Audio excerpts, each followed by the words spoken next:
order at 6:03 p.m. May we please stand for the invocation provided by Vice Mayor Mervin, followed by the Pledge of Allegiance. Let us pray. Father God, in the name of Jesus, God, we come before you today, God, to say thank you for another day. God, as we gather here tonight, God, to do the business of the city, Father God, we ask, God, that you would give us wisdom, direction, and understanding. Oh God, we ask you, oh God, that you would be with us, oh God. God, you said in all things, oh God, to get understanding. So God, we ask you, God, to bless us here tonight, oh God, to do things, oh God, decent and in order. In Jesus' name I pray. Amen. Amen. I pledge allegiance to the flag of the United States of America and to the republic for which it stands, one nation, under God, indivisible, with liberty and justice for all.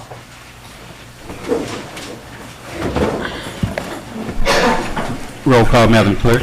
Mayor Babb. Present. Vice Mayor Mervin. Present. Commissioner Bolden. Present. Commissioner Gonzalez. Commissioner Perez. Here. City Manager. Here. City Attorney. Here. City Clerk. Present. Thank you, Madam Clerk. Thank you, Commissioner. Thank you, staff. And most importantly, thank each of our audience for being here to participate in our regular scheduled meeting of Tuesday, September 12, 2023. First on the agenda, we will entertain any emergency basis addition by the city manager. None at this time, sir. Thank you, sir. Are there any deletions, No, sir. any additions? No additions, no deletions. Thank you. City Commission, having heard that there are no additions or deletions and nothing under the emergency provision for add-ons, what is your pleasure? Mayor, I move that we would accept the agenda with no additions or deletions. Second. It has been moved by Vice Mayor Mervin and properly second by Commissioner Bolden for the adoption of the agenda as presented. Call for questions. Hearing none, are you ready for a vote? Roll call, Madam Clerk. Vice Mayor Mervin. Yes. Commissioner Bolden. Yes. Commissioner Perez. Yes. Mayor Babb. Yes. Thank you, Madam Clerk. Thank you, Commissioners. Motion passed by unanimous vote. Now we have public comments, public service announcement, presentation, and proclamation, if any. This section of the agenda allows for the community to speak. Each speaker will be given a total of 3 minutes to comment. A public comment card should be completed and returned to the city clerk. When you are called to speak, please go to the podium, mute your phone or devices, and prior to addressing the commission, please state your name, address for the record. At this time, city clerk, do we have any comment cards from our public? Yes, sir. Mr. Robert Van Epps.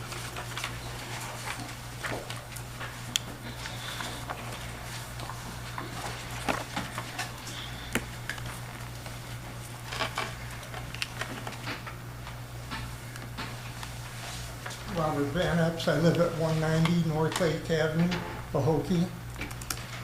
Commissioners, Mayor Babb, before you decide the fate of our current city manager, Mr. Rodney Lucas, I would like to say that you all have had 4 years for your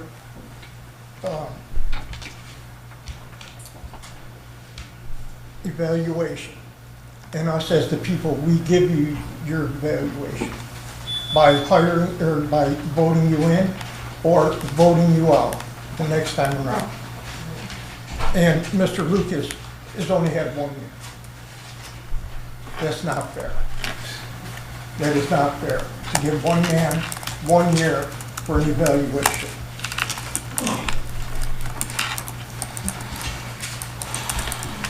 We all have flaws, every single one of us. There's no exception. That goes for Mr. Lucas and all of you.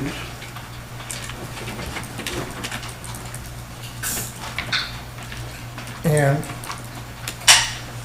I would like to say that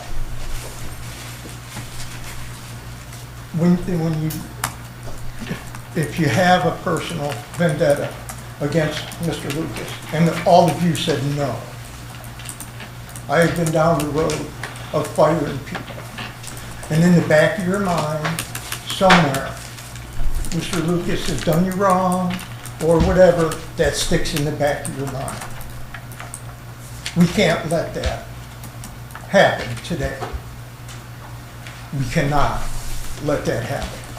If he's rubbed us the wrong way, or if he didn't, we have to set that totally aside.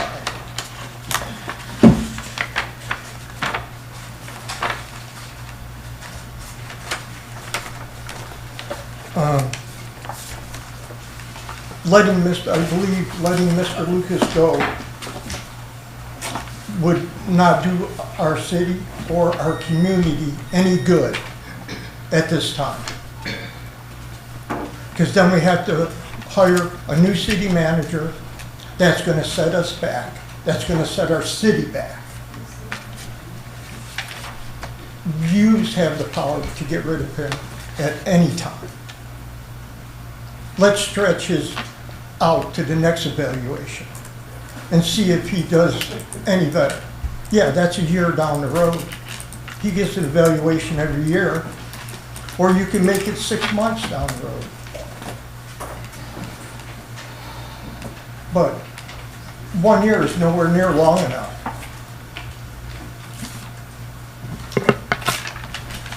That's all I have to say. Good night and God bless.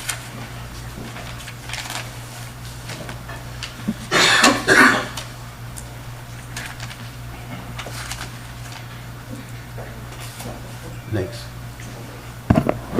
Mr. Carl Morrison, Senior.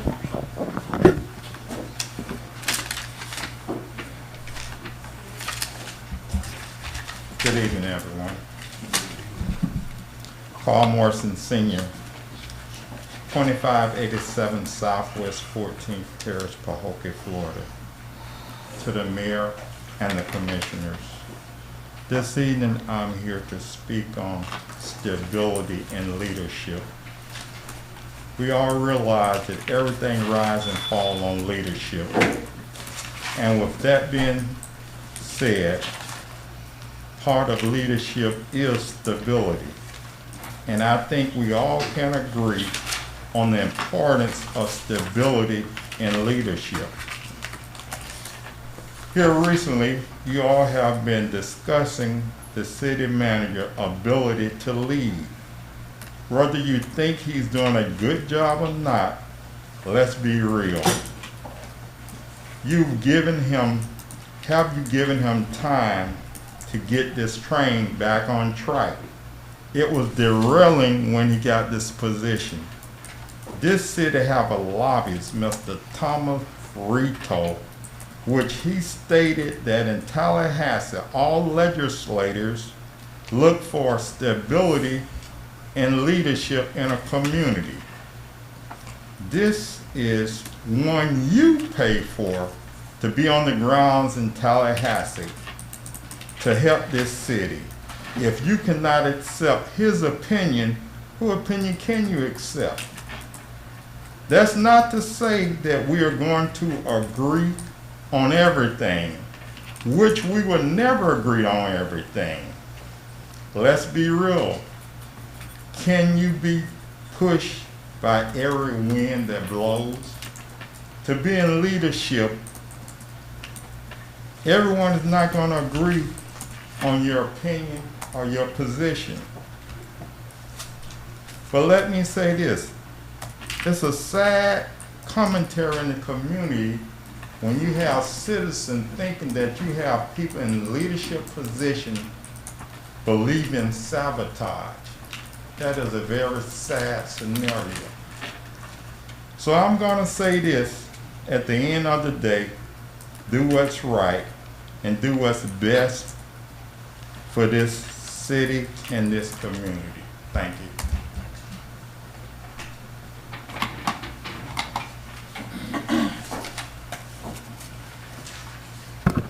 Mr. Ernest Bussey, Give my time to Tammy Bussey. Miss Tammy Bussey,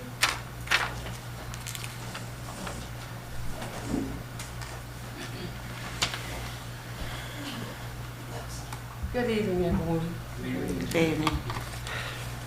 I stand here for several reasons, and the one thing that I stand here for is unity. You know, we have a very small town, and, you know, every day you're hearing about the negative and how we're not working together and how this isn't being done, how this, you know, needs to be done. And, you know, and being born here in 1962 and seeing our town that needs growth and needs improvement, I just think that we should be working together on it. You know, I have an office, my Primerica office, Busty Enterprises, at 185 South Barfield Highway. And then also my husband and I, we administrate for our son's funeral home, Busty and Brothers Funeral Services here in Pahokee. And right there, you see the road has been being worked on for a long time, for a very long time. And we see where a part of Barfield has been paved, but right there at the intersection where our office is, nothing's going on. It's like it's stopped, the road is dug out. You know, I don't know what's going on, but, you know, I just want to see some action. And I don't know, you know, if this is the only time that you all meet here in the public meeting, which I don't think you should be. You know, hopefully when you're at City Hall or wherever, you're communicating and talking with each other about how to improve the city. You know, you're not going to, you know, move ahead unless you're communicating and you're working together. And that's what I want to see. I'm not on this side or that side. I'm just for the right. And, you know, and as we all know, there's three sides to every story. It's your side, my side, and the truth. Because everybody has their little piece of their story.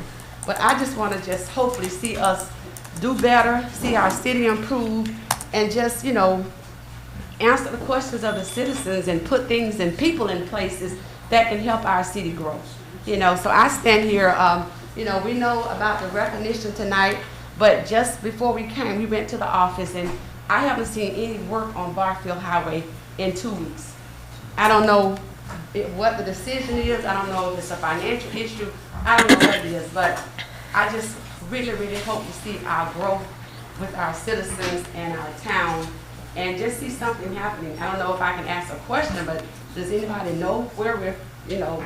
We're having an update on Barfield. We have a representative from the company here to address those some of those concerns. Okay, yeah, because it's just, you know, it's a question, thank you, Mayor. It's just a question how it just seems like everything is smooth, and right there, where Busty and Brothers and Primerica is, there's no work. So I just wanted to ask about that, and just want to say, let's please just try to work together on putting our city, putting our city in place, okay? So that was my husband's 3 minutes. So now I have my 3. Okay, and my other issue is in reference to my sister, Commissioner Diane Walker, one of the hardest working women in the world in Palm Beach County. And I just want to find out, you know, we were talking about a bench and different things being put in her honor. Does anyone know what the status is of that? You want me? A purchase order has been put in, placing the order for the bench, so hopefully it'll arrive soon, and it'll be placed at Commissioner's Park. Okay.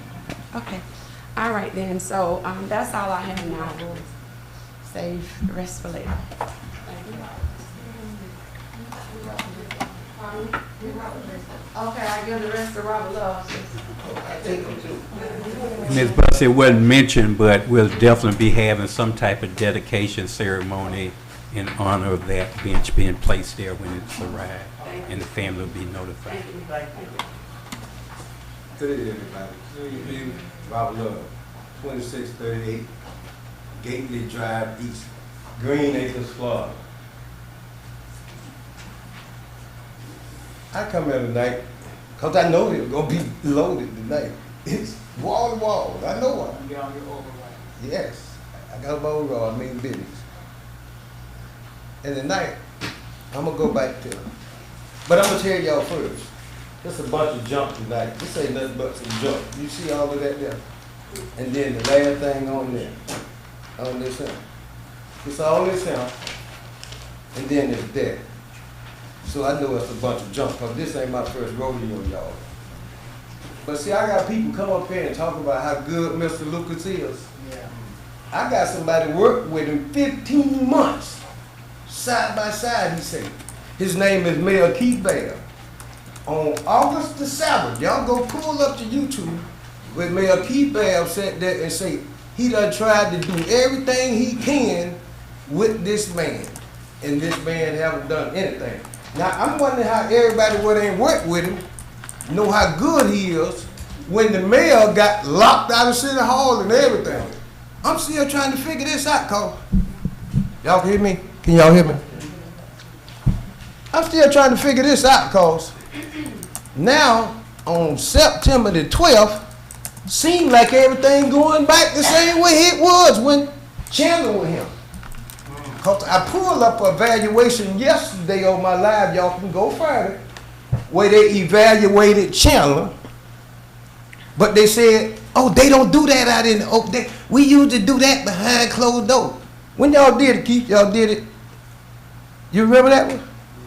It was February 9th, 2021. Y'all gave Chandler an open evaluation. And y'all did the same thing what it seemed like y'all finna do tonight or down the road. Cause this ain't nothing but a setup for the Keith Lucas. And I know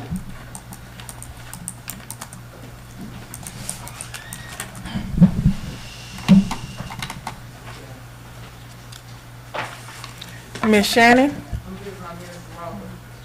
I don't be done to read what I come with. I do live 2 hours at a time with nothing to read. Check the phone. I got 29,000 people we reaching today, but 6,000 in Pahokee. And them 29,000 people done watched Keith say, this man haven't done anything. He go to Tallahassee with him, and he haven't talked to him when he go to Tallahassee. I'm talking about everybody. Keith shot up there about to cry when he say, I come here, and the man had the door locked and say, the only way I can get in here is through him. Keith said that live on YouTube. Go look back, because every time something be said, you act like you don't forgot about it. I sat here and watched him live 15 months about the splash pad. 30,000, 80,000, 300,000. And like I still say, Big Sugar that got tired and say, let me go fix it. He ain't do nothing, but they gonna act like he done something. He said, let's rededicate the splash pad. Ever since they rededicated, go up there, it's like a dump every day. The weekend they had to take, hold the fence up to let the children in. The splash pad come on automatic, must be. But y'all say he doing a good job. Miss Perez, I want to give you credit. Because nobody want to give you credit. But when it was time to hire you, Miss Perez say, I'm going to give you a chance. Did she tell you that? She said, I'm going to give you a chance. Even though. And then she said, if she mess up, I'm going to take the chance back. Now y'all mad with her. She done gave you a chance. 15 months. 15 months when the mayor said you ain't done nothing. I know Miss Mervin and Mr. Bolden done said you done did everything. But Mr. Gonzalez said the same thing. You ain't done nothing. Ms. Perez said the same thing. August the 7th. You ain't done nothing. Now all of a sudden, people, he done so much, and it's gonna cost the city so much for him to go. I'm gonna tell y'all something good. I'm gonna tell you something good. It's gonna be a loss. We gonna lose the city trying to save a city manager. We gonna lose the whole city. We done lost the lake. The lake just as good as lost. It's 1, 2, 3. They can sell their food y'all want. They got the January 31st to fix the lake, and then they can't fix it by January 31st, 2025. Because all the money gone. In that same evaluation, he said, well, one thing about Chandler, he done got the lakes fixed. He done got the docks fixed. Keep that was a lie. I'm just letting you know. And then, like I'm still saying, everybody else sitting here don't watch what you said. It's me after this, so I can slow down.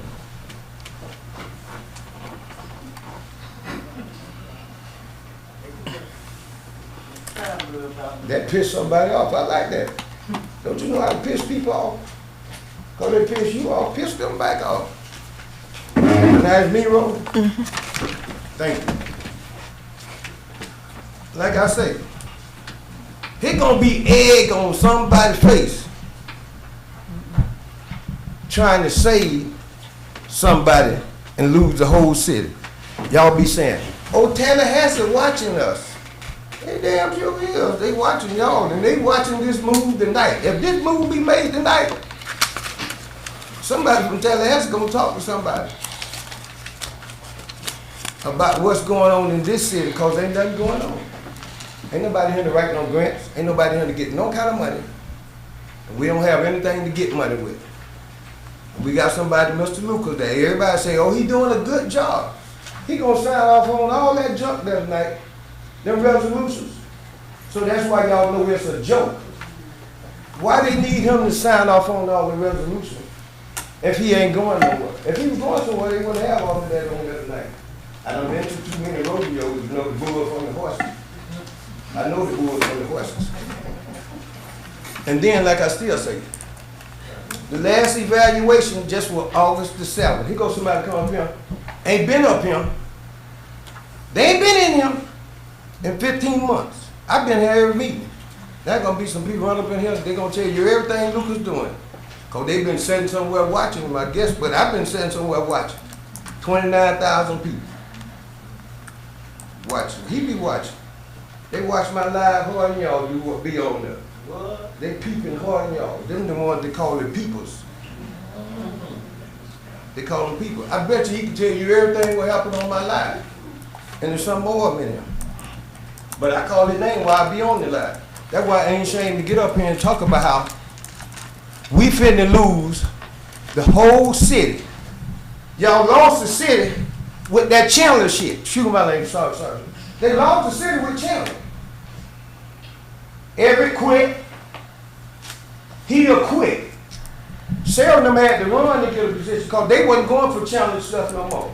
Who stayed there? Boulder, Babb, and Murray.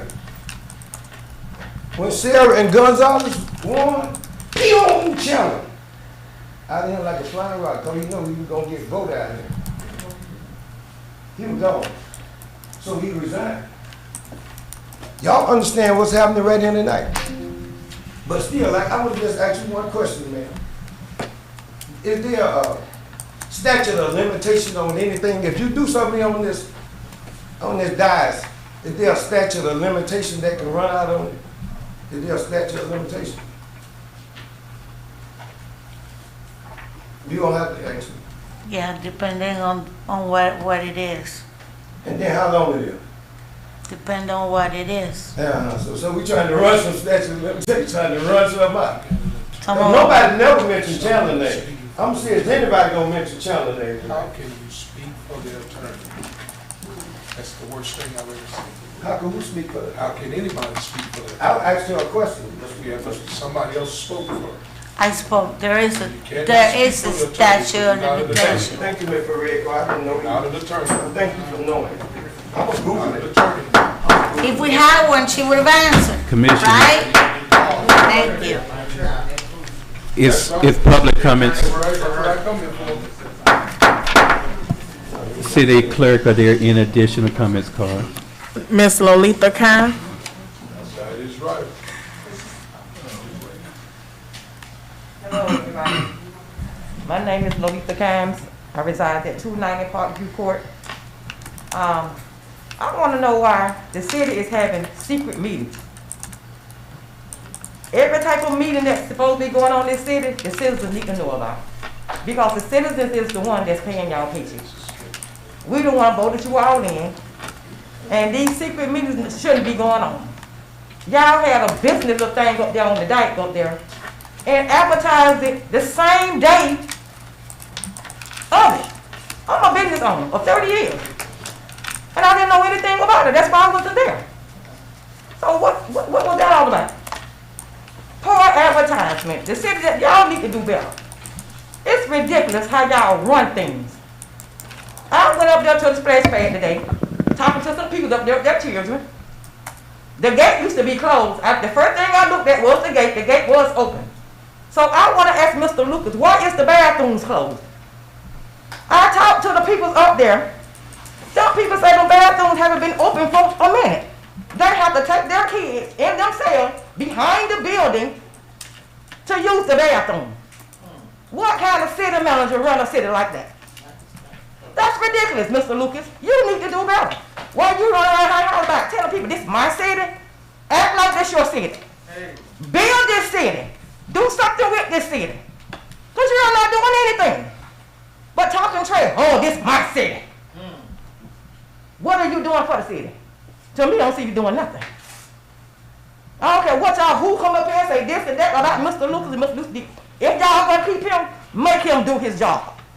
Make him get paid for what he's getting, do what he's getting paid for. Because it seems like to me he's getting a paycheck for doing nothing. And another thing I want to know, you told me last meeting that y'all gonna have some barriers put up coming from the trailer park East Lake Village.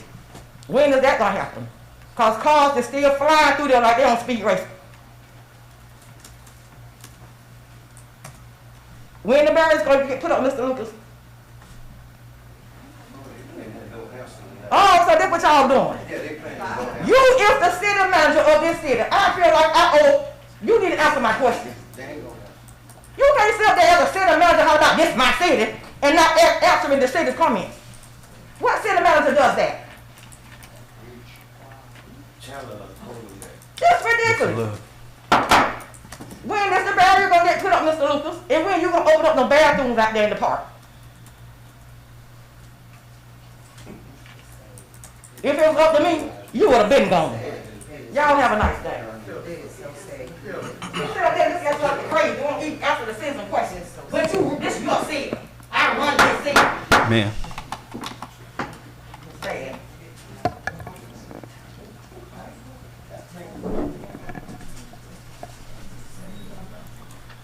Any additional comments, Clark? Ms. Vaughn Jones?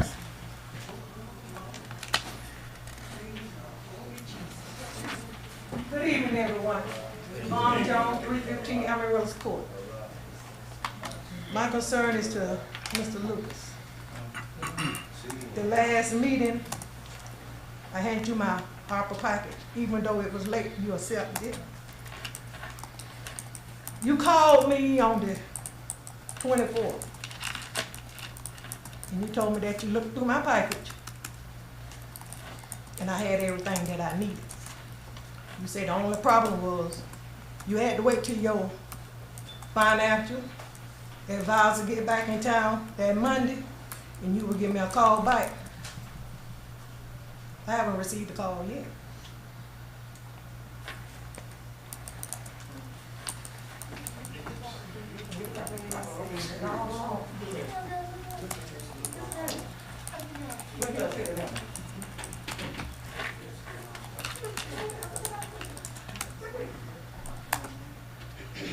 I'm waiting on an answer.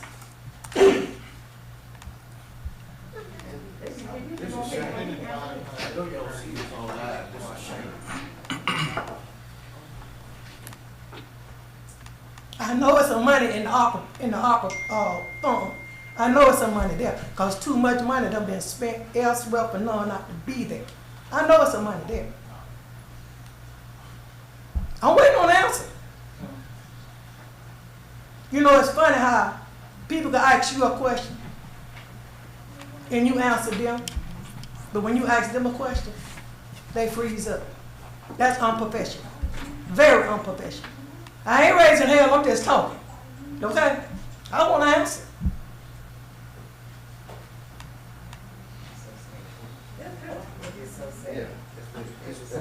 I guess everybody on mute tonight.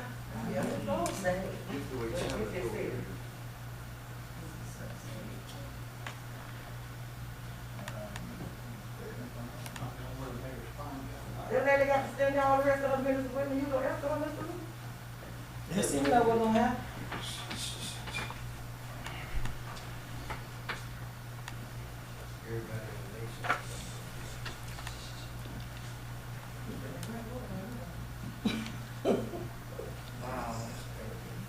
Wow.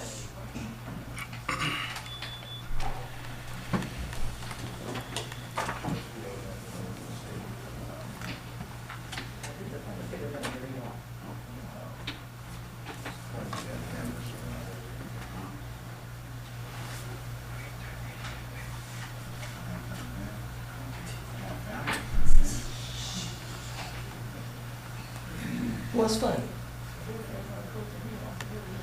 What's funny, Miss Murray? What's funny?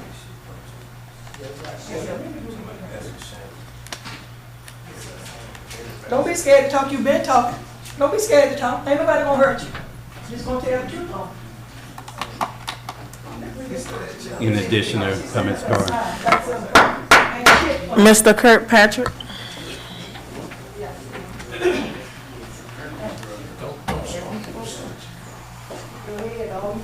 I just want to really make 3 good points, and I know my time will be gone before I even get started. Protocol has already been established in terms of greeting you guys. I'm just concerned about one thing when it comes down to the city manager, and my concern is that they have some legitimate concerns. And when they bring those concerns to you, I think that they could be addressed, even if you've got to address each and every one of them one by one. My recommendation would be that you sit down with these people and talk with them. But now, changing the guards and just continuously keep changing people, when we move this one, we're going to be right back in the same spot again. When we move that one, we're going to be right back in the same spot again. Chandler wasn't doing a great job. He's gone. We steady keep calling Chandler's name, but Chandler has nothing to do with what's going on right now. Now, I'm going to use my last 2 minutes to talk about 2 things. And I want to address this to my fraternity brother first. Coach, Mr. Babb, listen to me very carefully, Noop, and when I speak, I'm speaking out of love. Don't gather what everybody comes to tell you. And I don't care what you have witnessed on Facebook or anywhere. Be very careful with what you agree with about what people are saying, because they are right. Several people are watching this live. So you got to be very careful with that.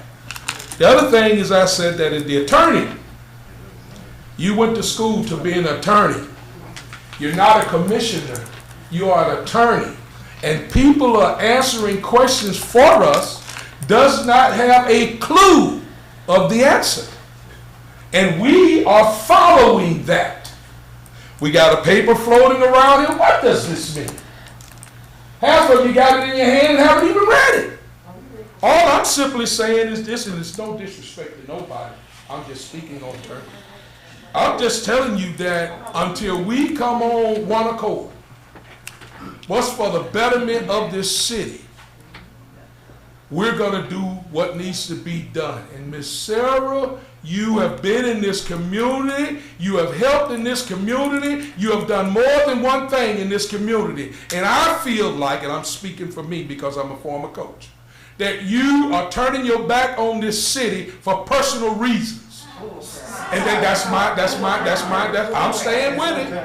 I'm staying with it. And it ain't going to change for me. Allow the speaker to speak, please. Your concerns are legit, but you're not a lawyer. And Bab, the last time they made the change of guards, they put you out. They locked all the doors, and you shaking hands with those same people that are doing what they're supposed to do. So I'm telling you, be very careful on your vote, because as soon as they vote again, you are going to be out the door again. And I thank y'all so much. Ma'am,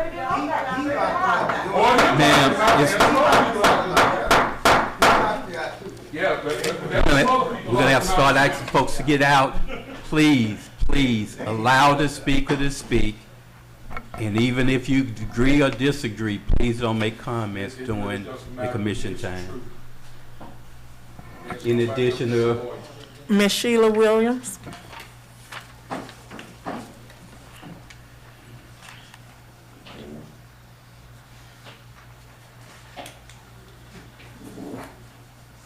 Sheila Williams, 271 Booker Place.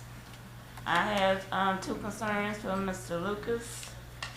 I've been coming up here complaining about the tree that's located on the city property that's next to mine. The big tree with the termites in it. The tree has been there, and when I put the tent on my property, I informed Mr. Lucas that the termites lived in the tree, and he waited 3 months before he trimmed the trees off my house. Therefore, now the termites are back in my house, and I paid $1,500 for the tent to be put on my house. And right now, I don't work, I receive disability. So basically, the $1,500 went to waste. And I wanna know what's gonna happen now. Are the city gonna pay for their tent to be put back on my house to get rid of the termites? And the second thing I wanna know, only half of the tree was cut down. The tree is still there. Are you guys gonna come and remove the tree? It's still there, what's gonna happen? Can we talk tomorrow? Sure. I appreciate it.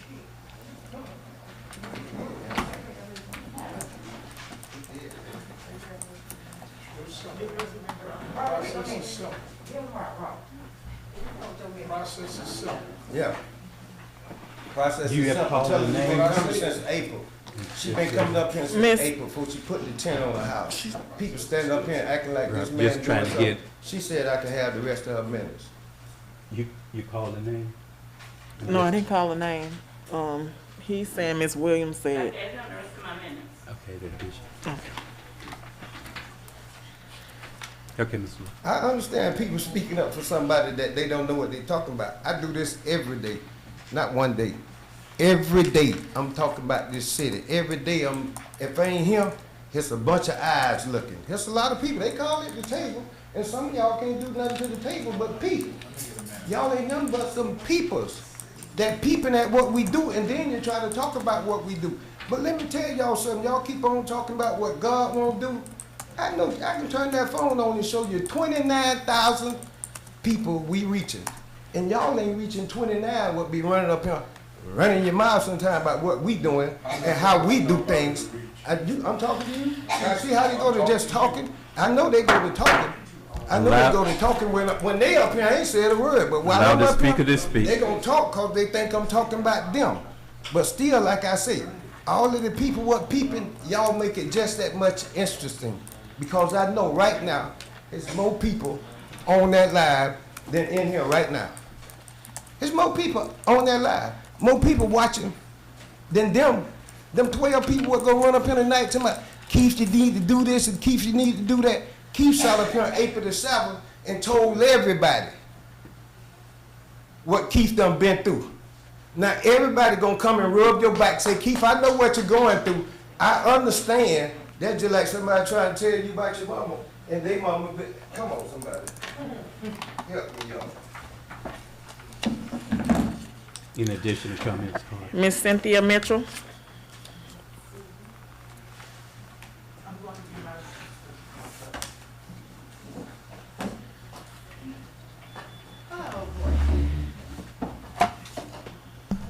I had to come back up here. I just want to take a minute, and then I'm gonna turn my 2 minutes over to my son. But I stand here as a retiree from the Palm Beach County Sheriff's Office. I retired as a commander, and I know that when you're in a position, you're being paid to do a job, you should do that job. I also know that, and I'm just talking just straight up, I also know that when you have taxpayers asking questions, you should answer the question.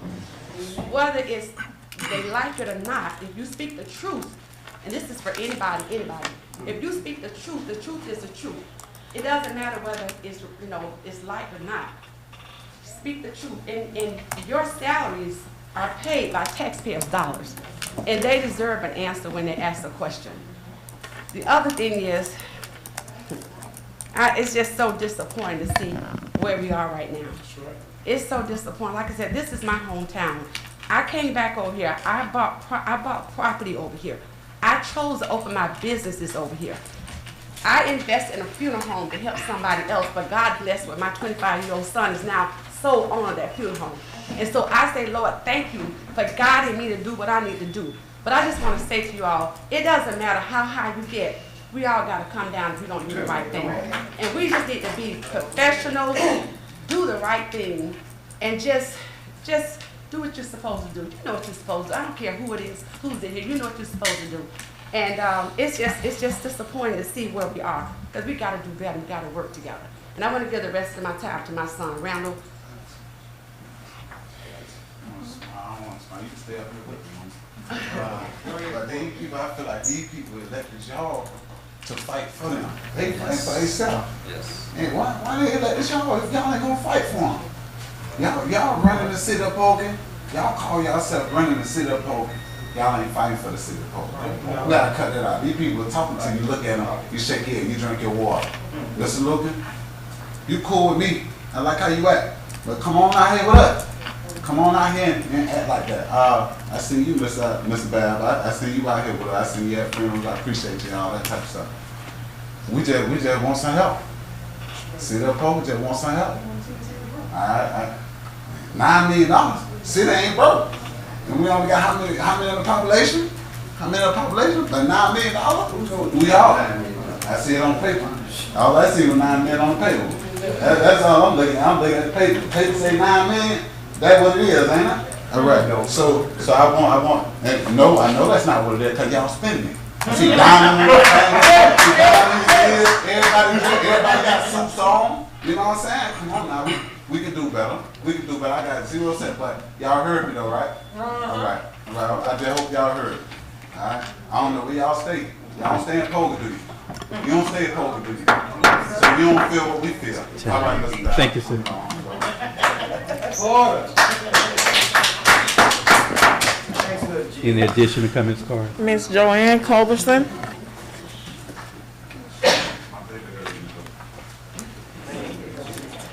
One more. Joanne Culberson, 1621 East Main Street, Pahokee. I have to say this.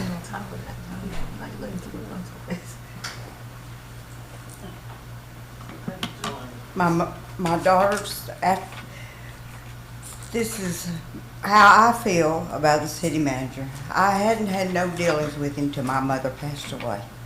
And when we went and talked to him after what happened to my mother and the disrespect of 2 city employees that dug her grave and videoed it and said what they said in the type of the music. We met with him 7 times. My daughter did come up here. She read how we felt because I couldn't do it. And she knew I wouldn't say it as nice as she did. But that's one, I've had that on me, and I have to say that I don't like the city manager. You can call it what it is. But when my brother asked that they let go the guy that videoed in my mother's grave. It's all started because my mother's last name was McKinstry. That is the whole reason for what it was, because her last name was McKinstry. And when they videoed that and had that music and then sat there and watched the whole thing and did how they did, and my brother asked that, and my daughter did, that Terry Butler be let go. He wouldn't do that. I asked, because AJ and Terry were there, I asked who videoed Terry down in my mother's grave why he was doing that. And I asked the city manager to ask him. He wouldn't. He asked him, and Terry Butler would not say who. My brother told the city manager if that was, he worked for him, and he wouldn't say who did what, he'd fire him on the spot. So the other thing is, through all of it, he tried to satisfy us 7 times of visiting with him. The last thing was he was going to return the $2,200 check that I wrote to the city for them doing my mother's grave. When my daughter called and said, my uncle has never got the check. He said he deposited the check. It's never been about money. It's never. And we could have sued. The thing I wished I'd have had Channel 5 sitting down there at City Hall after this happened, because that's, he doesn't live here. That guy just said, the man don't live here. He don't know that cemetery. He doesn't know the people we got buried up there. He doesn't know Pahokee. So it's not touching to him like it is to us. And it's very, maybe now that I've said how I feel about what happened, that can put it to rest. But I've had to say it because I just know how I feel about what happened up there was uncalled for, and it shouldn't happen to anybody that's lived here all their life in Pahokee. And when asked if they knew Sam McKinstry, Terry Butler and AJ both said, we don't even know him. That is a damn lie. Every one of y'all and everybody in here knows Sam McKinstry. That'd be me. And sir, this is comments. I know you wanted to defend yourself, but wasn't a question asked. So we're gonna go ahead with the citizen comments. Mr. Jason Crawford.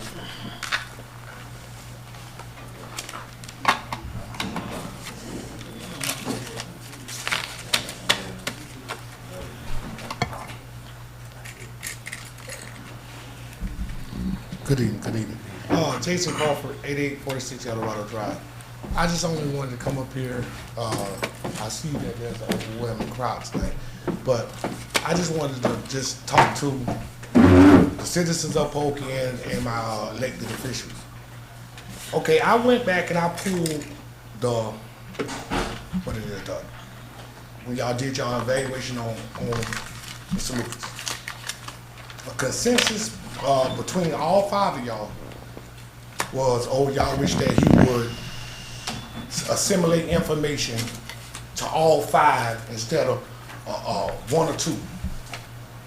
On the average, he scored average. He didn't. Only one person gave him bad grades, and you know, I sat here and watched the commission meeting when she said that she purposely gave him bad ratings.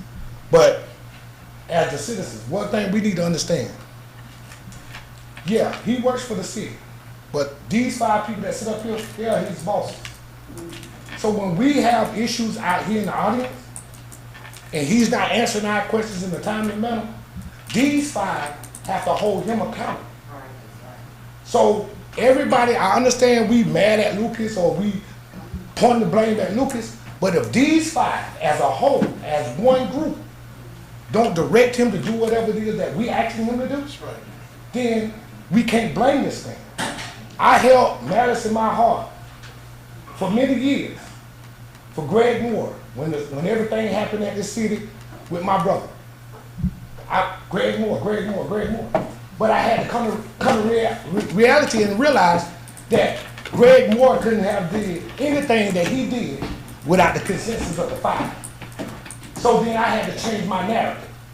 Instead of going at this man, because if we stop and we keep changing the guard, the last time we changed the guard, and the last city manager that was put in place up here, Mr. Thompson sitting in the back.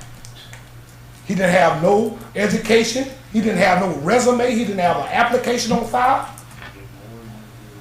He didn't do nothing. The whole city came to a stop. The whole city came to a stop when Greg Thompson was running the guard.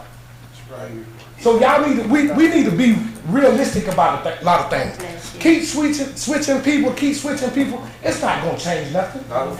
We got to hold our commissioners accountable, and our commissioners got to hold him accountable. If there's an answer that we're looking for, our commissioners got to make sure, as a whole, that we say, Mr. Lucas, when citizens come up here and ask you a question, answer the question. Because if y'all, half y'all forget when Regina Bowen, Johnny Gonzalez, and Sarah Perez had the control, they said, per Brandenburg, they can't answer questions. They refused to answer anybody's question for that whole time until it got switched. So it's the same thing. Thank you.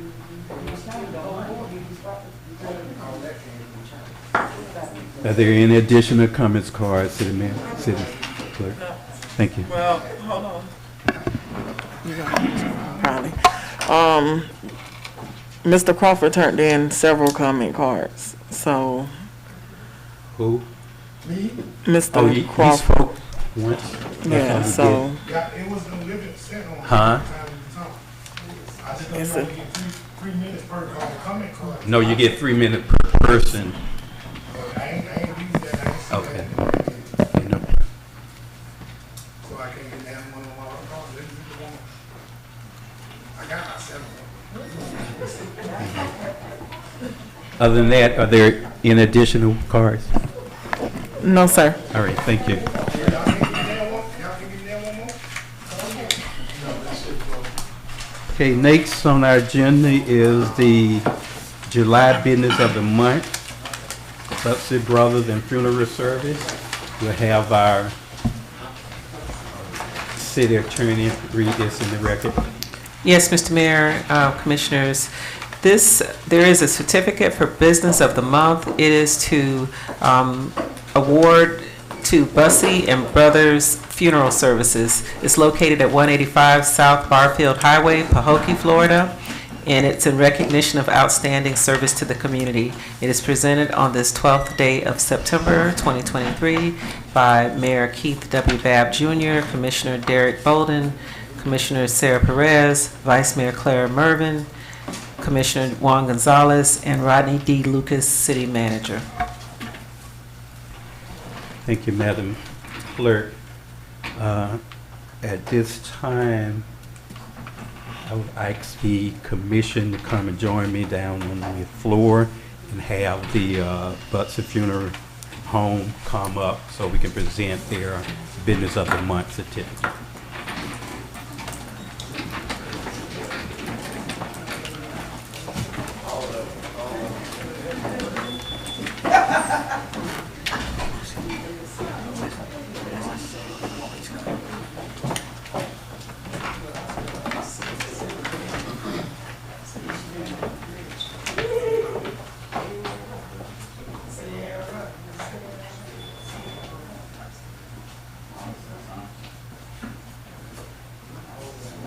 Good evening. As Mayor of this great city of Pahokee, on behalf of the Pahokee City Commission, Vice Mayor Derek Bolden, Commissioner Derek Bolden, Vice Mayor Claire Mervin, Commissioner Sarah Perez, Commissioner Juan Gonzalez, along with our city manager and our entire city staff. It gives us such an honor to present this certificate as business of the month. And I'm glad the person who actually recognized the business of the month, I'm not quite sure which one won, to officially give you and present the certificate on the city commission. I know you guys didn't do a lot because it went through highway. I want to say thank you for being patient with us, and I apologize on my part for the delay, but I want to say thank you. I'm very grateful for the service you provide for our community. And with that, I'm going to present to you this proclamation.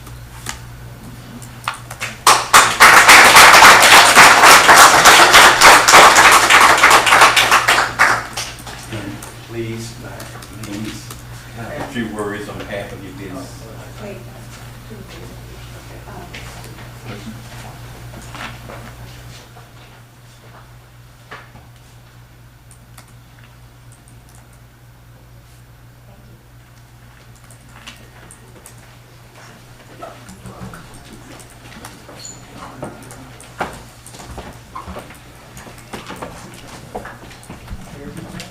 Good evening. We're the parents of Shaquille Bussey. He couldn't be here tonight, so we gratefully accept this award on his behalf. But I'd just like to thank his staff that's here, his brothers who has been in the foxhole with him throughout this process. But it's always some confusion, and I just want to set the record straight because we got a lot of people in here tonight, and I just want all the citizens to know that Bussey and Brothers are not affiliated with Josh Brown in any way, form, or fashion. That was probably one of the worst mistakes that my son could have made in this business, is going into business with him. Now, I wish he was here tonight. But we're humble. We love serving the community here in Pahokee, where my wife and most of her family grew up. And like I said, we're humble. And again, thank everyone who voted for us. And again, I just want to make this clear. We are not affiliated with J&B Funeral Home Service. He's got his own thing going, and I don't want people to get confused with that, because there's been some shady stuff going. And we serve our business with honesty and integrity. One question. Y'all the only funeral home in Pahokee? That's correct. Okay, that's one. That's correct. And I want to make a comment, add to it. I want to thank all of you again for honoring us as the business of the month. To all of you, I thank you. Whether it was unanimous or not, I thank you. We're here in Pahokee, and we want to serve Pahokee.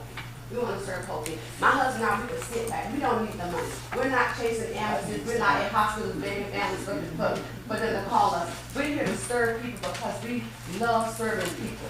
We want to help. We don't need the money. We want to help. And so I just want to make it clear, we came into business together. Now, Josh chose to leave, that's fine, wish him the best. We're here in Pahokee, paying our taxes in Pahokee, paying our water bill in Pahokee, paying FP&L in Pahokee. And we are Bussy and Brother's Food Service, but his brother says, Chad, you're not closing, you're going to stay here. Because God's going to bless you, because he sees all, he knows all. And ain't nobody punish or bless like God. And so we're staying here, and we don't hope anybody pass away. We just say, if when God call your number, you call that number.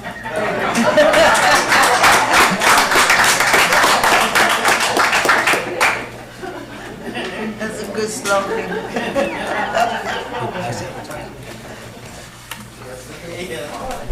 Now we'll move to the consent agenda. We have one item on the consent agenda, which is the August 22nd, 2023 City Commission meeting minutes. Entertain a motion for the adoption and passage. I move to accept the August 22nd, 2023 Commission meeting minutes. Second. It has been moved by Commissioner Bolden and properly second by Commissioner Gonzalez for the adoption of the August 22nd, 2023 City Commission meeting under our consent agenda. Call for questions. Hearing none, are you ready for a vote? Roll call, Madam Clerk. Commissioner Bolden? Yes. Commissioner Gonzalez? Yes. Vice Mayor Mervin? Yes. Commissioner Perez? Yes. Mayor Bab? Yes. Thank you, Madam Clerk. Thank you, Commission. Motion passed by unanimous vote. Next, we have old business, discussion of existing activity or previous held events, if any. There's one resolution on the old business, Resolution 2023-48, City Attorney. A resolution of the City Commission of the City of Pahokee, Florida, establishing a city vehicle take-home procedures, providing for adoption of representations, providing for an effective date. Thank you, City Attorney. City Manager, could you give us a brief explanation of this resolution? Yes, Mayor. The purpose of this resolution is to add an administrative process for city vehicles and reporting vehicular collisions and incidents. Anything that's owed by the city has accountability, and we established that over these 5 pages here. So just wanted to let you know that, and it goes from page 14 through page 10, or 23, sorry. Okay. Thank you, City Manager. City Commission, having heard Resolution 2023-48, properly read into the minutes by our City Attorney, properly explained by our City Manager, What is your pleasure? Mayor Bobby, I move to accept Resolution 2023-48. It has been moved by Commissioner Bolden and properly seconded by Vice Mayor Mervin for the adoption of Resolution 2023-48. Call for questions. Yes, sir. I have a question. Commissioner Bolden. So are we to expect some type of day with staff where this is thoroughly gone through? Yes, I will have a open meeting in the gymnasium with all personnel and go over this.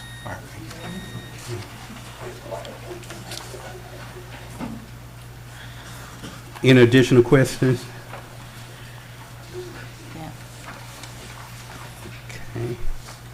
I was also looking, and I think we have some information here, but what would be the requirement for staff to have a take-home?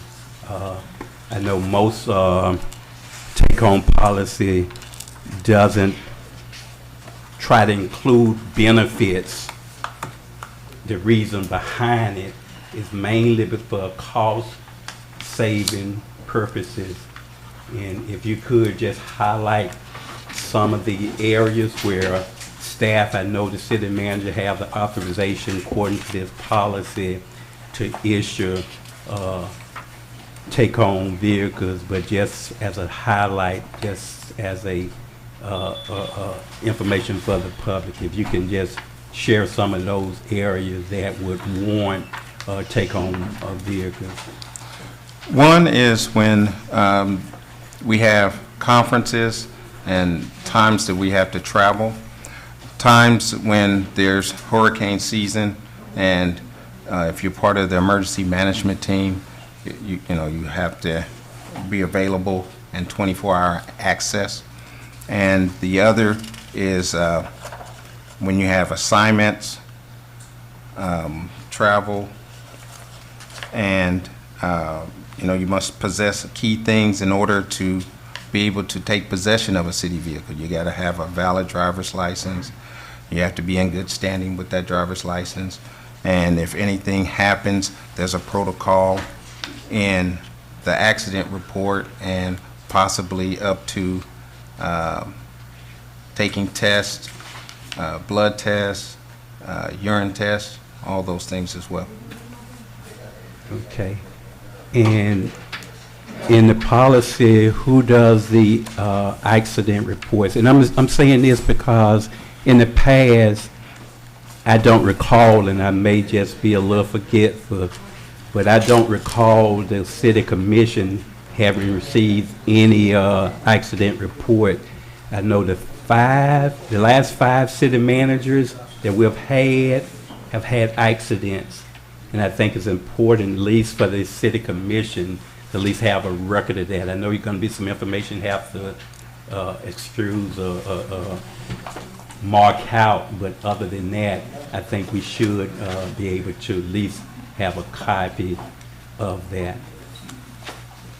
And again, that's part of the reason for wanting to have a report is to try to reduce liability as much as possible. For any time we are owned and responsible for a vehicle, we're going to be liable for that driver in that vehicle.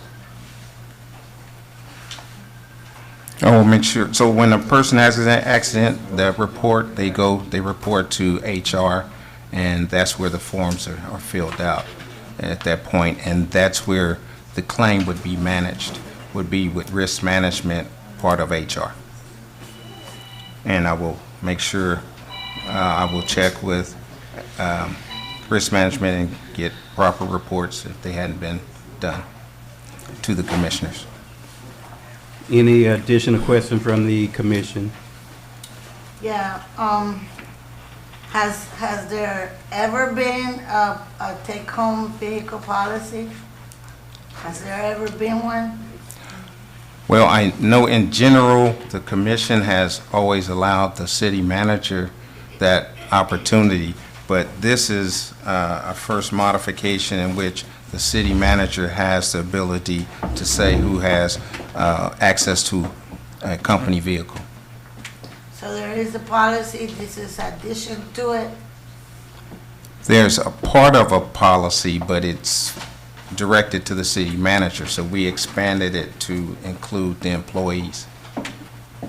So the take-home vehicle policy was only directed for the city manager, even though other employees were taking vehicles home? Or was it for city employee as a whole? So you had a interim city manager that you guys gave responsibility to, and I continued to allow that person to have a vehicle. Who's the interim city manager? Jocelyn. Interim city manager? At the times when she was interim, you guys gave her powers to take the vehicle home. I don't remember ever voting for that, but if that's the policy, that's still, I mean, that's not answering my question. I said the current policy that exists, it was only for pertaining to city managers, or was it for employees, any employees that was taking the city vehicle home? So the only reference to your question is when it came to hurricane season, staff was allowed to take vehicles with them to be on 24-hour notice. So that's the only person that was other than the city manager that was using the vehicles and for that purpose? Yes, usually it's directors and the city manager during hurricane season. So the directors were being allowed to take the vehicle home? This is the time of the year that happens. It's for a brief period of time, and usually commission is informed when that happens. Okay, so when an employee or anybody anybody from the city that borrows a city vehicle and they're involved in an accident, what is the protocol as far as how long do you have to report it? Who do you report it?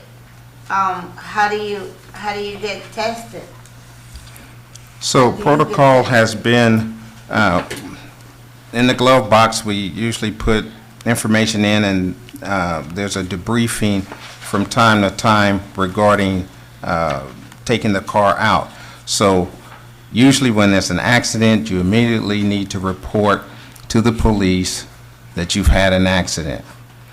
Next would be if there are injuries or anything like that, you have to go to a nearest hospital and get your blood, and you do a urine test.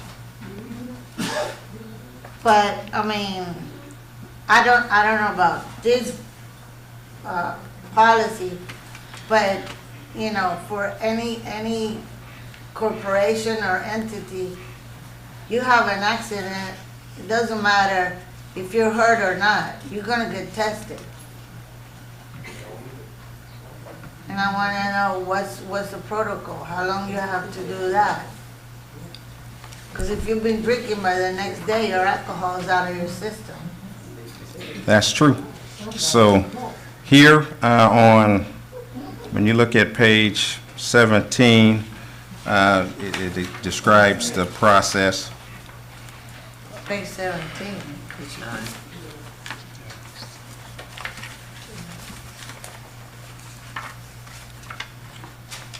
Let me see, because the thing I had don't have page So, 17.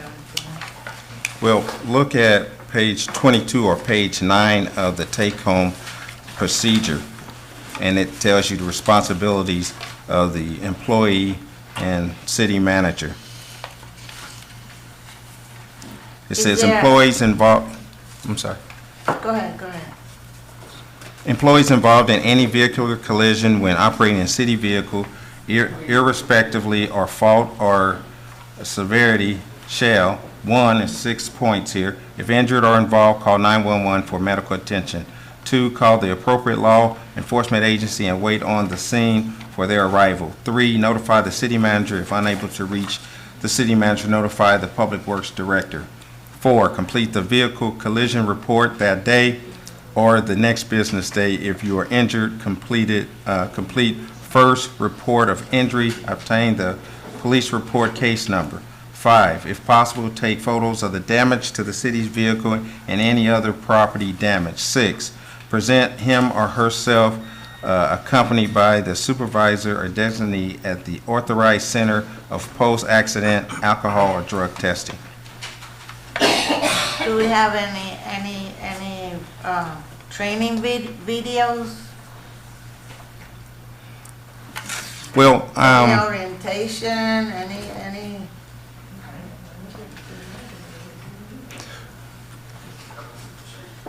we can administer those things. I can have training classes before a person becomes eligible to drive. We can set those things up because currently we hadn't had those in the past. Also, if I can, I'm just curious why was a provision for a rental vehicle included in the take-home vehicle policy? Again, we're trying to minimize exposure to risk. It may be some good reason. I just want you maybe to share some. So rental policy is there because if we travel and we rent a car at a conference, you have this thing called a persuasive user, then our policy in revert replaces that policy that you don't have to buy the rental car company's insurance. We have our own insurance, so that's why that policy's in there. It's just like if you go rent a car, you have personal insurance. You don't have to take the car takers, the rental car company's insurance, because you have insurance. We self-insured. So that's why that policy's in there. Okay, I think that just put a little more exposure risk versus trying to reduce the risk. I know the feel, but I mean, when you go to rent a car, you can put it on your own insurance versus the car rental insurance. But we're trying to reduce exposure risk from the city perspective. So okay, so you like to want me to have it removed? Yeah, I was just wondering why it was in there involved with a take-home car policy. It can be somewhere, maybe in our personnel policy, but I'm not sure if we need it there, but I'm just was curious.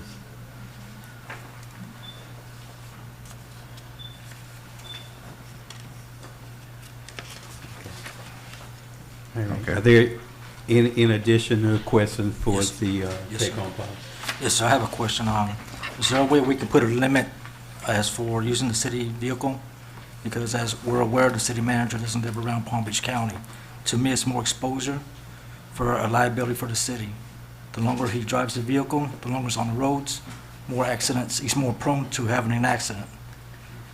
Because it's just too far of a drive, 5 days a week. Yeah, in this particular instance, the city manager's part of his contract is included in there. He's probably on the exception. As far as the city is, we give that, that's the only one we give really as a perk. For some reason, that's just part of his package. So there's no cap on the mileage, how far he can live? We can, since it's already in his contract, I'm not sure that's something that we can ask or inquire from the city attorney, maybe can give us some reference that can that be changed at any time during the contract period. So currently, through the mayor, you have a contract with Mr. Lucas.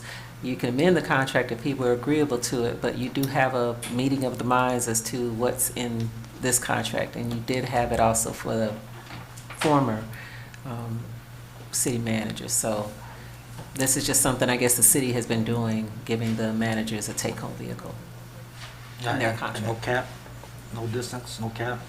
No, sir. I just think it's a big liability, that's what I feel. You could do it next time. You can't do it now. Okay. Okay, hearing no additional questions or entertain a motion. So wait, here, I see the assignment of vehicles.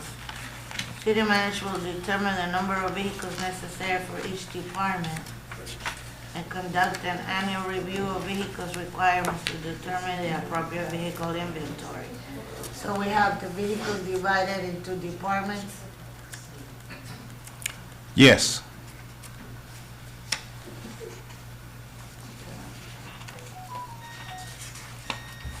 And who in the departments get to drive the vehicles? Are these take-home vehicles? No. No one has a take-home vehicle but myself. Okay.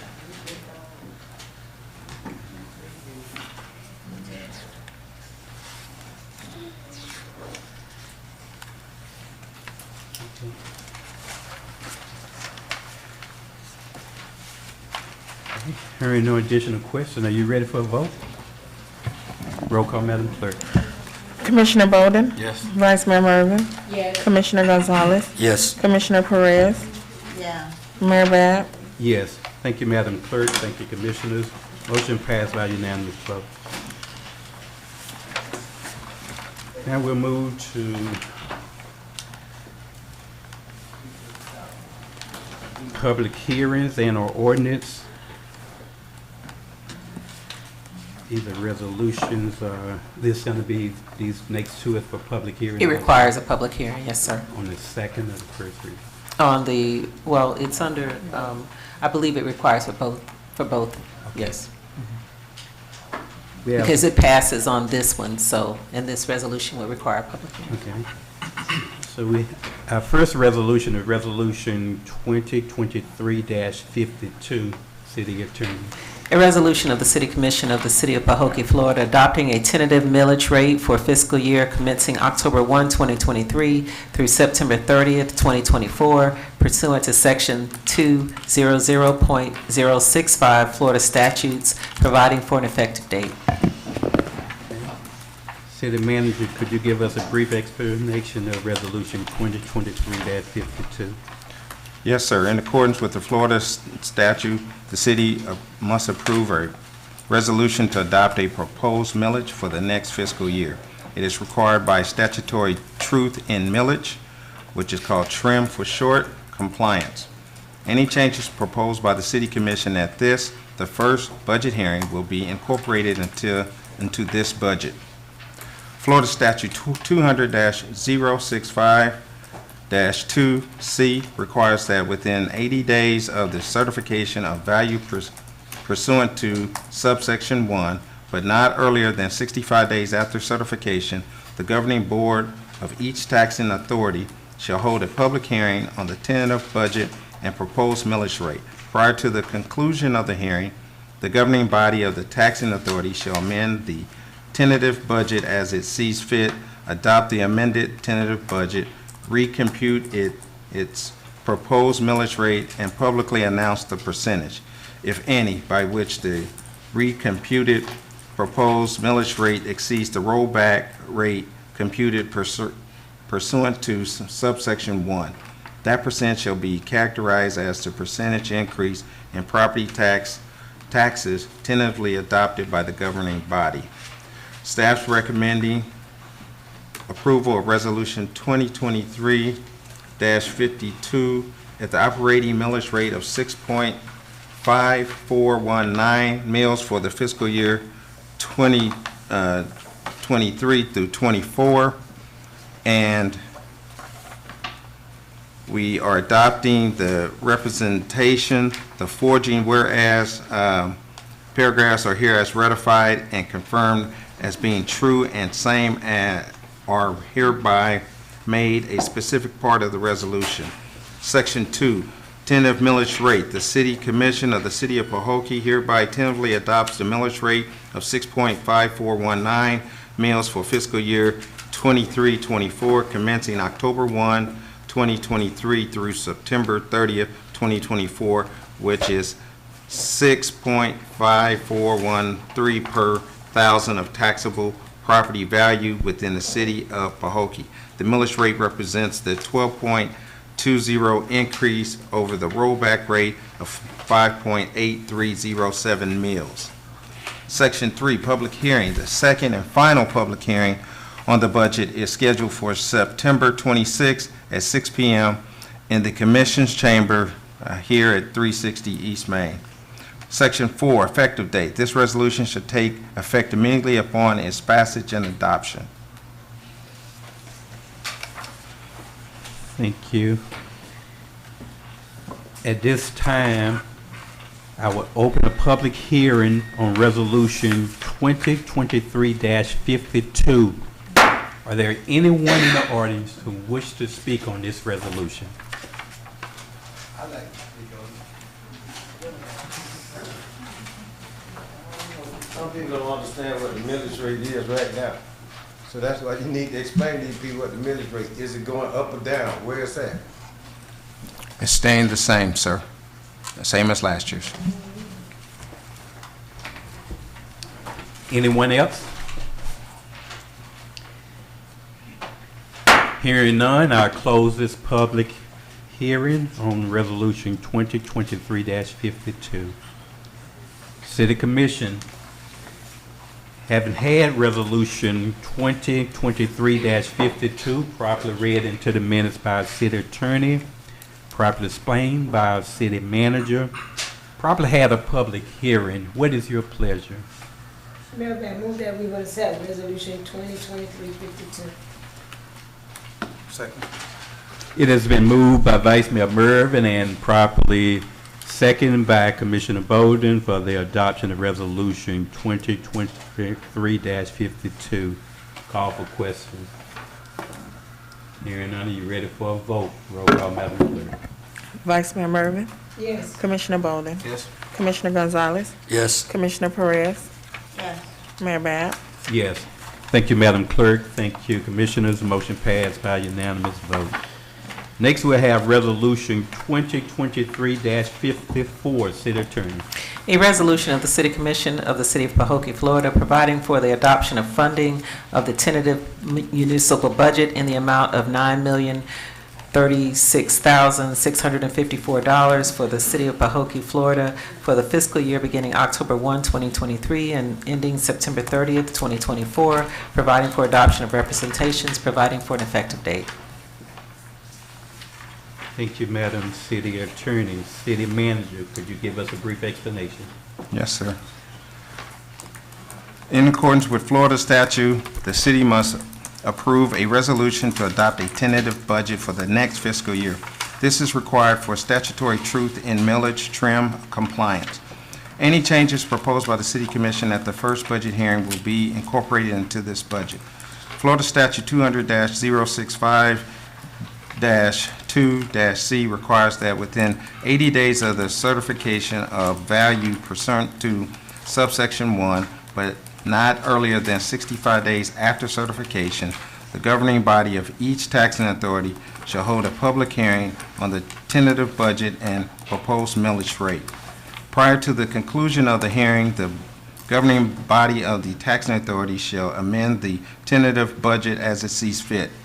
Adopt the amended tentative budget, recompute its proposed millage, and publicly announce the percentage, if any, by which recomputed proposed millage rate exceeds the rollback rate computed pursuant to subsection 1. That percentage shall be characterized as the percentage of increase in property taxes tentatively adopted by the governing body. Staff recommends approval of Resolution 2023-54, adopting the tentative budget for fiscal year 23-24. Under Section 1, Adoption of Representation, the foregoing whereas clause is hereby ratified and confirmed as being true, and the same is hereby made a specific part of this resolution. Section 2, Tentative Budget, Fund Budgets.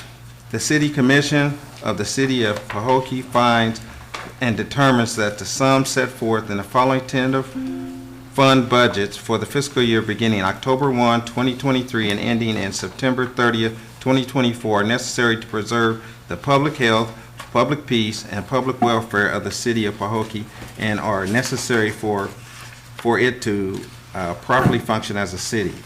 A tentative budget for the general fund of the city of Pahokee for the above described fiscal year is the total sum of $5,570,676 is hereby adopted as in Exhibit A. B, a tentative budget for Henderson Endowment in the sum of $15,700 is hereby adopted in Exhibit A. Number C, a tentative budget for the special revenue in the sum of $480,000 is hereby adopted, Exhibit A. D, a tentative budget for ARPA fund of the city of Pahokee for the above-mentioned fiscal year is in a total sum of $1,115,000 is hereby adopted, see Exhibit A. E, a tentative budget for the capital project fund of the city of Pahokee and the above described fiscal year in the sum of $1,200,000 is hereby adopted, Exhibit A. F, a tentative budget for the Marina campground fund of the city of Pahokee for the above-mentioned fiscal year in the sum of $386,099 is hereby adopted in Exhibit A. G, a tentative budget for the cemetery fund of the city of Pahokee for the above described fiscal year in the total sum of $269,179 is hereby adopted in Exhibit A. Section 3, this resolution shall be effective immediately upon passage and adoption. Thank you, City Manager. At this time, I will open this resolution 2023-54 public hearing. Are there anyone in the audience who wishes to speak on this resolution? Hearing none, Hold on, let me speak.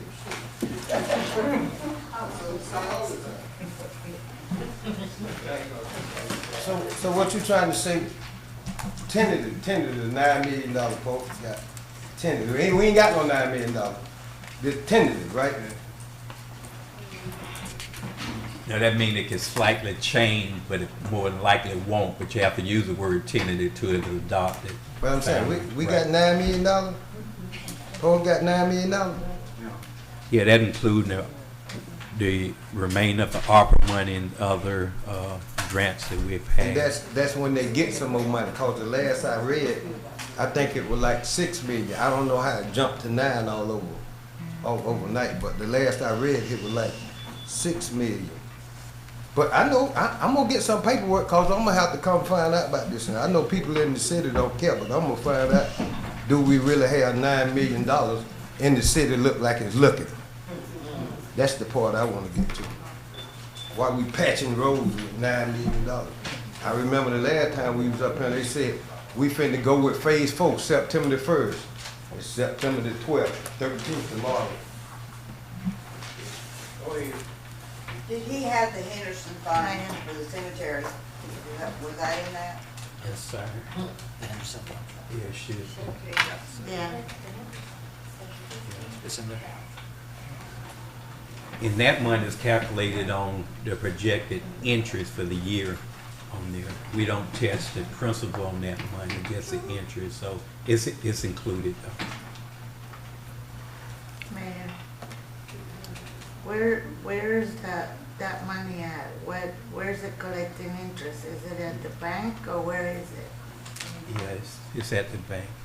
But you can ask that on our question session. I just want to close the public hearing or see if anyone else wanted to speak.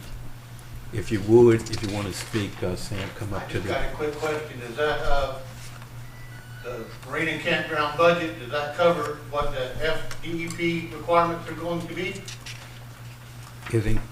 Yeah, cover the entire budget was what we planned on spending and what we planned on bringing in. Anyone else wish to speak?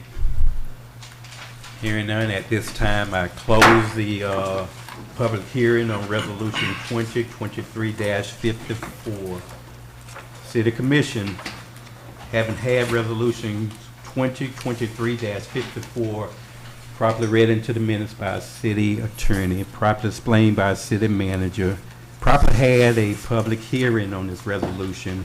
What is your pleasure? Mayor, I move that we will accept Resolution 2023-54. Second. It has been moved by Vice Mayor Mervin and properly second by Commissioner Bowden for the adoption of Resolution 2023-54. Call for question, Commissioner Pereira. Yeah, I want to know the interest. Do we have money anywhere else but the bank of PNC Bank? Is there money anywhere, any other account? Other than us having a loan over in Belglade for the football field, that's it. No, where we got money at? Just That one. PNC.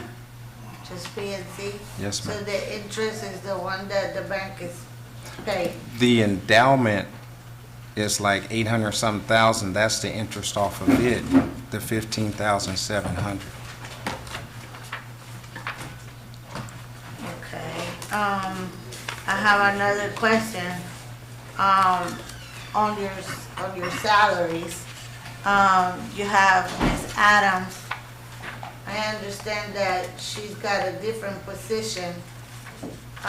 Is she still getting paid the 93,000, or is she gonna be getting paid the 68 that the position pays? She's getting paid her current salary, but it's not 93. I thought it was like 91. Not according to my figures. Take the same addition twice, you come up to 93.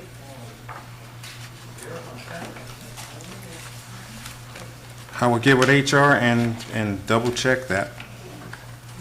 So if she's not holding that position and she's got a different position, why is she getting paid the same amount? So she's doing special projects as well, which is the capital improvement projects and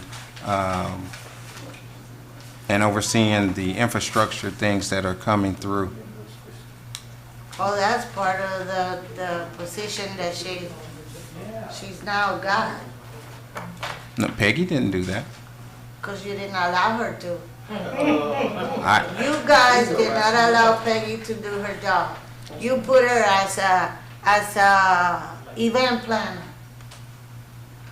She never showed her skills. She was never allowed to do that.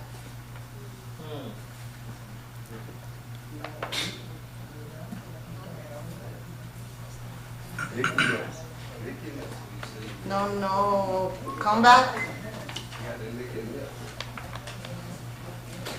I just answered your question, that's all, ma'am. I believe instead of having one individual with several titles, when they can't even do the one title, it's devastating to the city. We need to hire people that are qualified, you know, with education, paperwork, you know, experience to do the job that they're doing.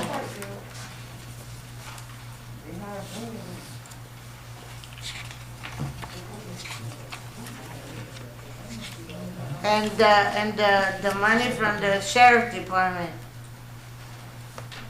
they're gonna be paid out of the ARPA money, so what is that? What is the money that's going in the general fund that was for the budget, what is that gonna be used for the general fund? So the new current price that's on the agenda for moving their rate up to $599,000, we will at the next meeting propose to pay ahead so we can use that money freed up as part of going towards the ARPA and the Marina. So the money from the general fund is gonna go to ARPA and the Marina. So when you do the ARPA, we're gonna prepay the sheriff's department. Yes, So that's gonna then free up funding in the general fund so we can then pay towards repairs of the Marina. So all the money to repair the docks are gonna come out of the general fund because you're paying the sheriff department out of the ARPA funds. Yes, ma'am. And their rates went up? Yes. That's it.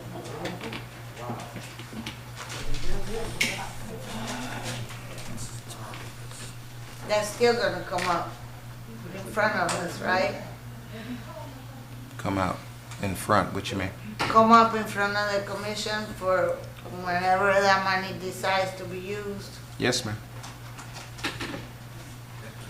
And do we have the money separated in different accounts?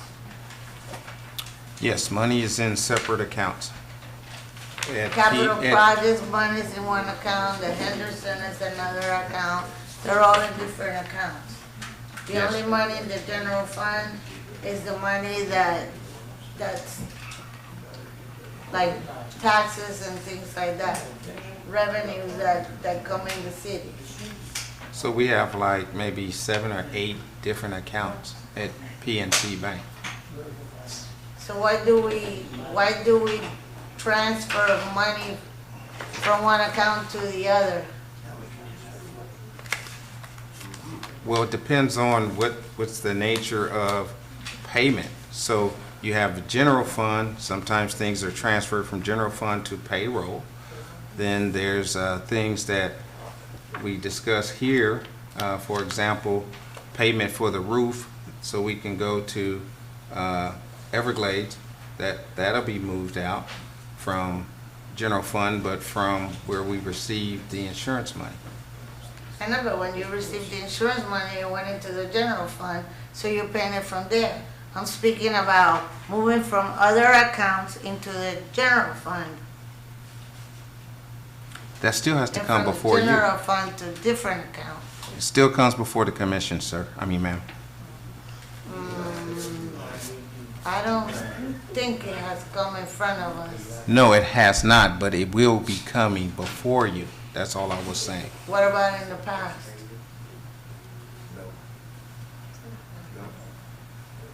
I have to check the books on in the past.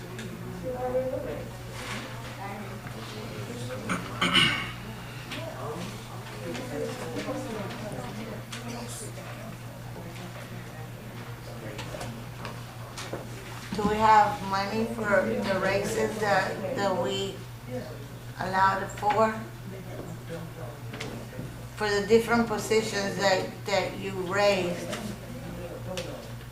Yes, it's a balanced budget. In books, anybody could balance anything in writing. The thing is the actual cash. We have the cash. We're liquid. Without touching anything that we're not supposed to touch. Any of the accounts we're not supposed to touch because they have been allocated for other projects, other things. Out of the revenue that the city generates, we balance the payroll and the budget. Yes, that's what you just voted on represents. I haven't voted on it yet. I still want to know why we got certain positions, certain individuals with certain positions, and making the amount of money that they're making when we could hire personnel that's for that same position. Like, we don't need 2 city managers. We don't have enough things to manage for 2 city managers. We were spending over $200,000. And we got all the projects on standby. We only completed East Lake. Everything else is pending. It actually has been, I mean, I got reports from the minute that I became a commissioner that has the same projects, and it all says it's in the design process. I don't know what kind of design we do that takes 3 years, but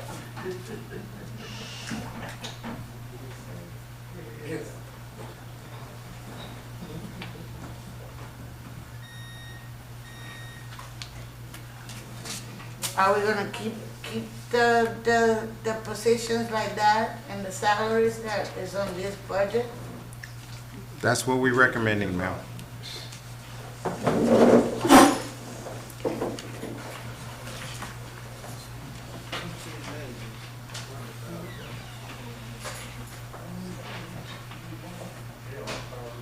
I have a question, Mr. Lucas. We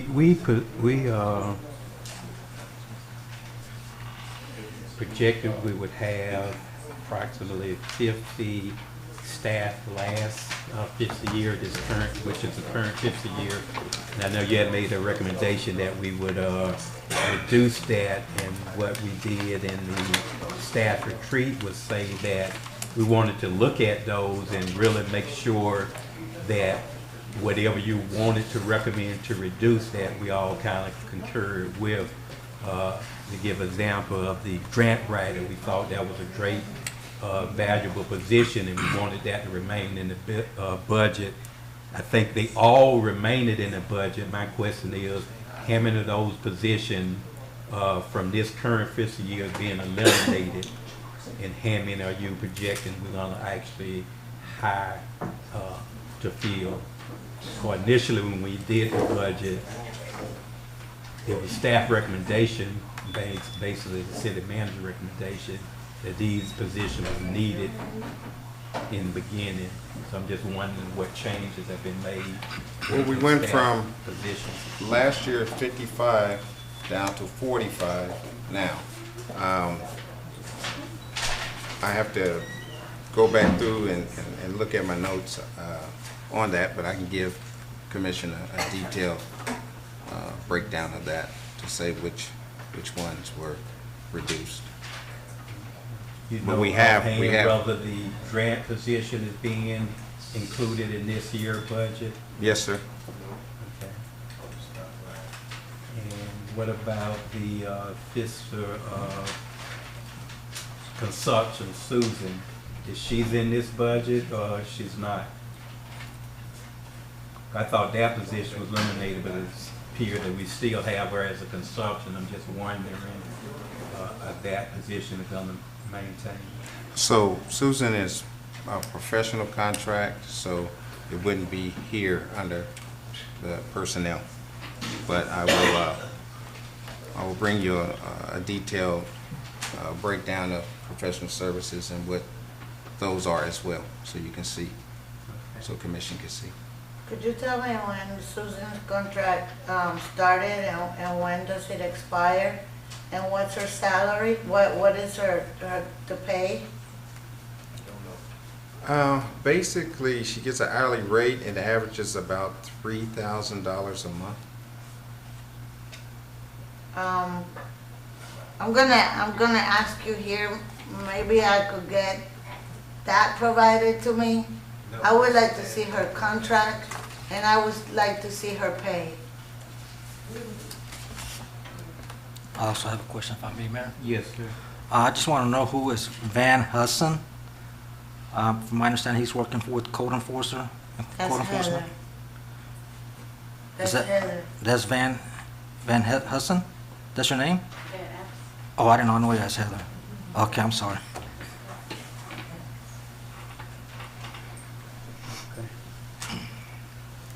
Any additional questions? Yeah, I have another question. On Okay, we have an accounts receivables, we have an accounts payable, we have an interim, sometimes you call him interim, sometimes you call him finance director, okay? Then we have Susan, and we have somebody that helps her. I don't know if she pays her, we pay her, how that works. So we're talking about, we got 5 people in the finance department, and we're still 2 years behind in our audits. I've been here 3 years. She was here prior to me coming, and the story's always been that we've been 2 years behind. And she's been here like 5 years, and we're still 2 years behind. So is this gonna go on forever? No. So when is this gonna finish? Well, Miss Susan has informed me that she was looking to retire in the next 2 or 3 months. What does that mean? She'll no longer be available for the contract. So correct me if I'm wrong.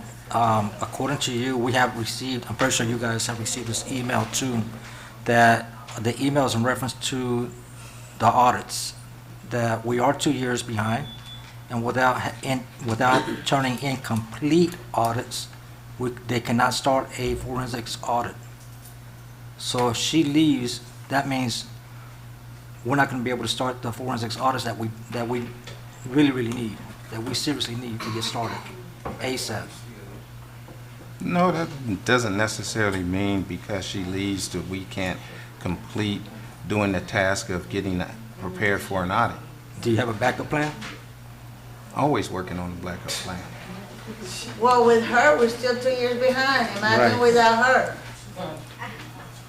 Well, I mean, if you're gonna go there, before I guess you guys got elected, they were 5 years behind. Yeah, that was Chandler. I'm just That was saying. prior to us. That was before us. Turning them in incomplete. That was before us. Look at Luke went to Yep. Get that jump there. Yep.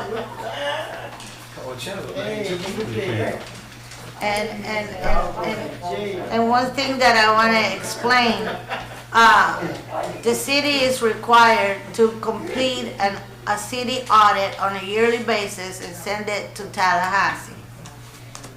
We have ordered forensic audit. The IG cannot complete the forensic audit until the city audits are completed.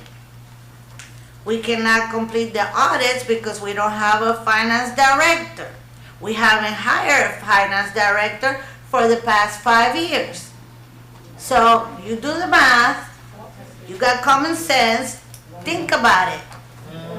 Okay? Come on, Sarah. Hey, you there.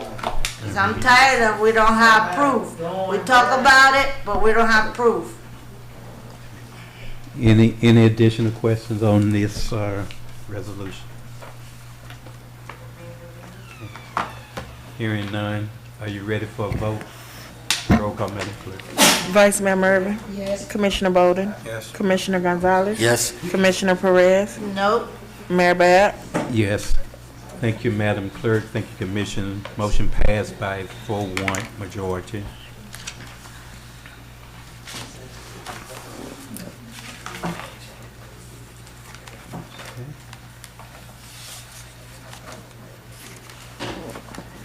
Now we'll move to Resolution 2023-50, City Attorney.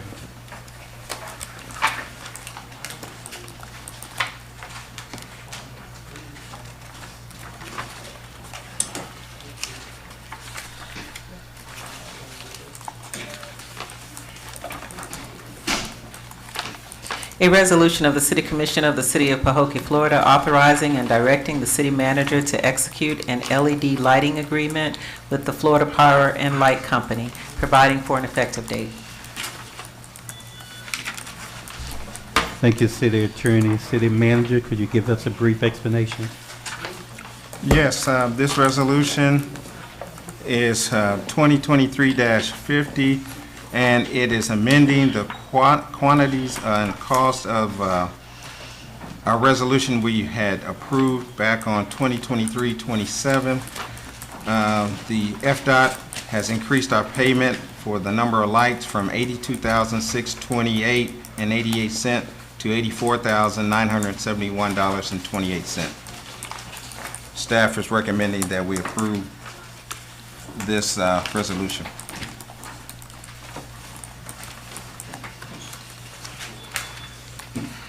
City Commission, having heard Resolution 2023-50 properly read into the minutes by City Attorney, properly explained by City Manager, what is your pleasure? Mayor Bab, I move to accept 2023-50. Second. It has been moved by Commissioner Bolden and properly second by Commissioner Gonzalez for the adoption of Resolution 2023-50. Call for questions. Hearing none, are you ready for a vote? Roll call, Madam Clerk. Commissioner Bolden? Yes. Commissioner Gonzalez? Yes. Vice Mayor Mervin? Yes. Commissioner Perez? Yes. Mayor Bab? Yes. Thank you, Madam Clerk. Thank you, Commission. Motion passed by unanimous vote. Next, we have Resolution 2023-51, City Attorney. A resolution of the City Commission of the City of Pahokee, Florida, authorizing the mayor and the city manager to enter into and execute the 18th addendum to the law enforcement service agreement between the City of Pahokee and Rick L. Bradshaw, Sheriff of Palm Beach County, Florida, attached hereto as Exhibit A, providing for adoption of representations, providing for an effective date. Thank you, City Attorney. City Manager, brief explanation. Yes, sir.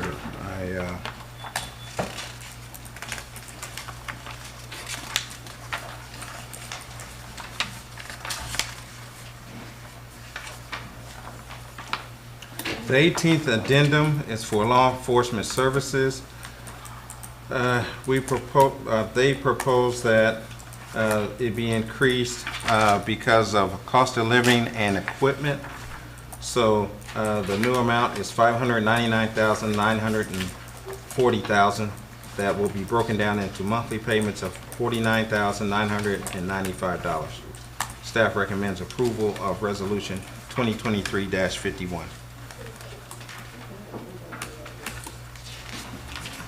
City Commission, having had Resolution 2023-51 properly read into the minutes by the City Attorney, properly explained by the City Manager, what is your pleasure?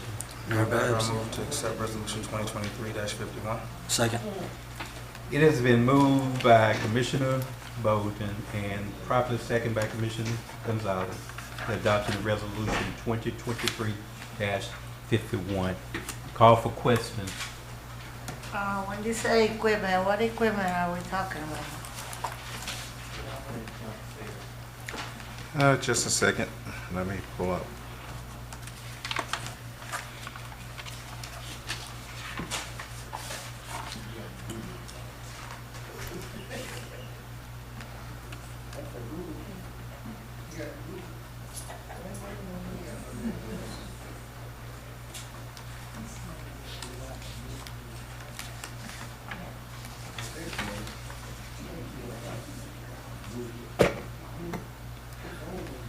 The Palm Beach County Sheriff Department instituted a 3% increase for contracts effective fiscal year 2024. There are many other factors that went into this. Two of these are the factors including every employee at PBSO will receive a cost of living increase, and I'm trying to get it over here. Also, we went live with body worn camera program, which is a multi-million-dollar project.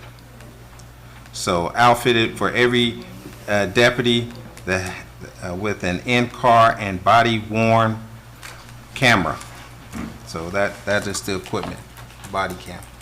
Is that correct, Lieutenant? Okay. So you're getting 3% raise. You knew that, right? Everybody.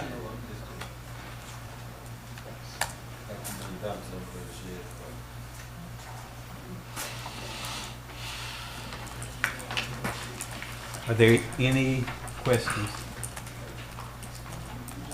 Hearing none, are you ready for a vote? Roll call, Madam Clerk. Commissioner Bolden? Yes. Commissioner Gonzalez? Yes. Vice Mayor Mervin? Yes. Commissioner Perez? Yes. Mayor Bab? Yes. Thank you, Madam Clerk. Thank you, Commissioners. Motion passed by unanimous vote.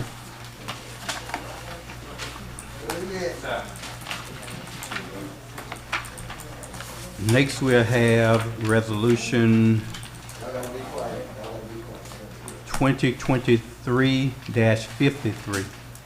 A resolution of the City Commission of the City of Pahokee, Florida, approving a preliminary resolution to terminate City Manager Rodney D. Lucas with cause pursuant to Section 3.03 of the City of Pahokee's Charter, to provide reasons for the intended removal of the City Manager and offer the City Manager an opportunity for a public hearing before the Commission on matters raised by the preliminary resolution, providing for adoption of representations, providing for an effective date. Thank you, City Attorney. With this resolution being about the city manager, do we need still same procedure, allow him to do a brief explanation, or you need to foreclose? I don't think that's necessary. Okay. I think you should just go into the item.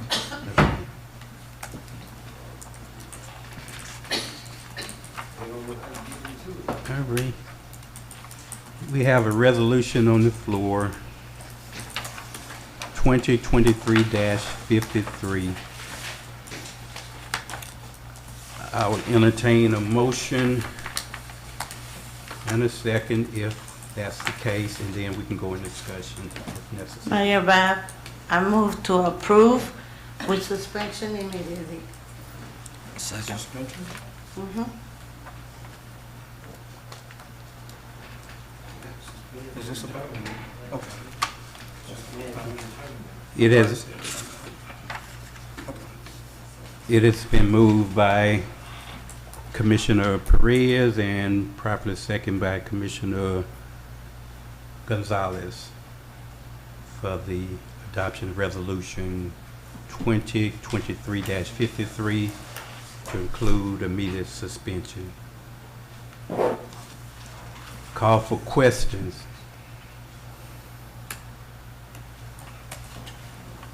You have a question for the attorney? Go ahead and ask. No, I asked why they keep saying suspension when it says terminate. Termination, he gets 10 days or a public hearing, whichever he wishes. Okay. So he's terminated until either one. Okay, that was what I was concerned about.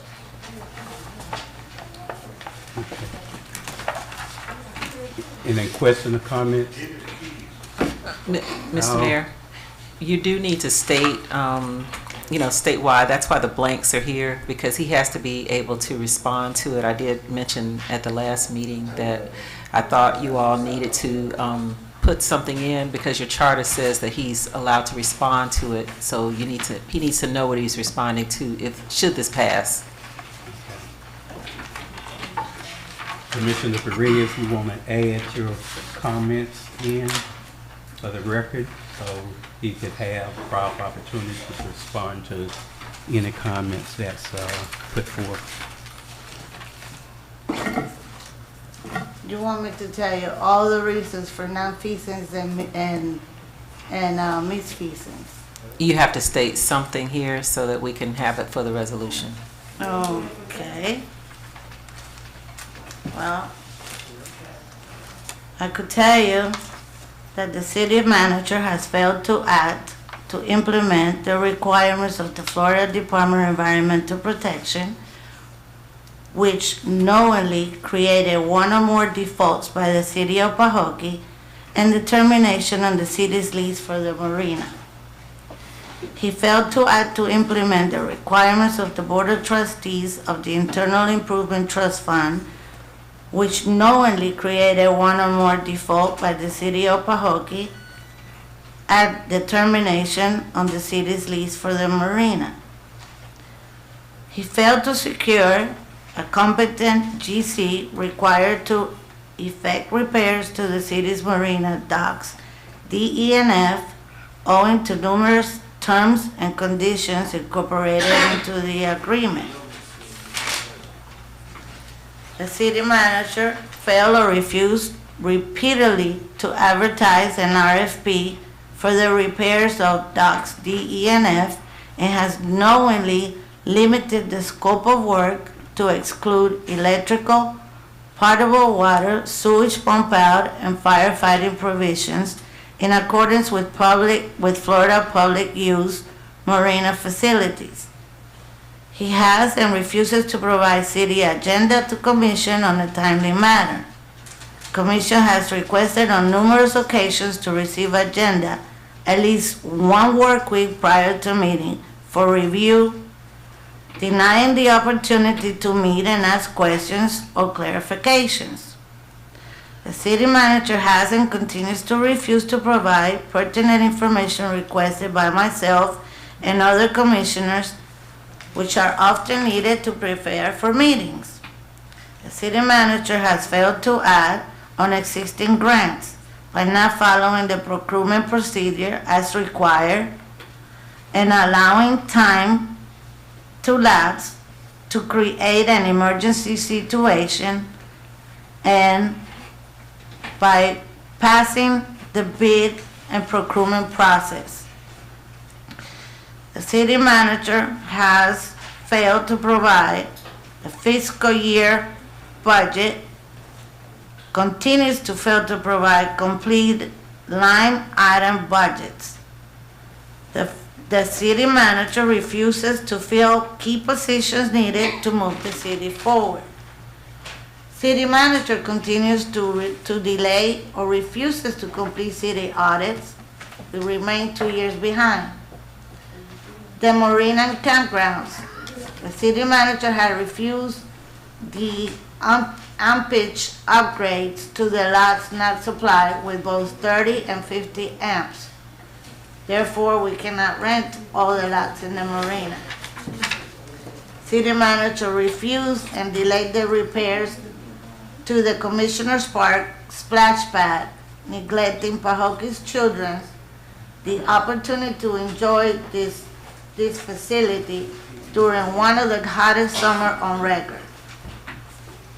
The city manager continuously refused to work with the elected officials as a whole, but only once in his choosing. City manager has showed on several occasions disrespect to some of the elected officials. City manager has unauthorized interdepartmental budget transfers without the commission approval or notice. He refuses to provide requests for monthly or quarterly financial statements along with monthly city credit card statements.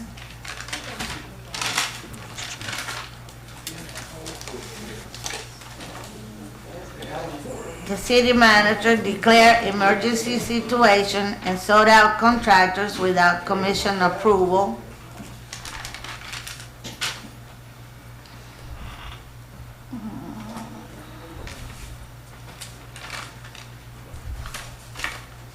The city manager intentionally, because he knew as early as July the 8th, 2021, okay, his response to the DEP director for the Southeast advising that my staff visited your office on Friday, July the 2nd, 2021 at 11 a.m. and went over corrective actions. Lucas further stated that repairs starting immediately with us addressing the entire marina repairs, including docks. Continuing, City Manager Rodney Lucas explained, we're in the process of receiving quotes for docks as high priority. As of today, 796 days has elapsed.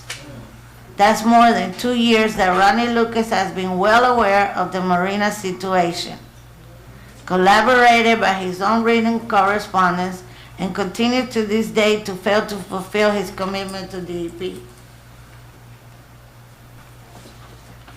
And I got plenty more. But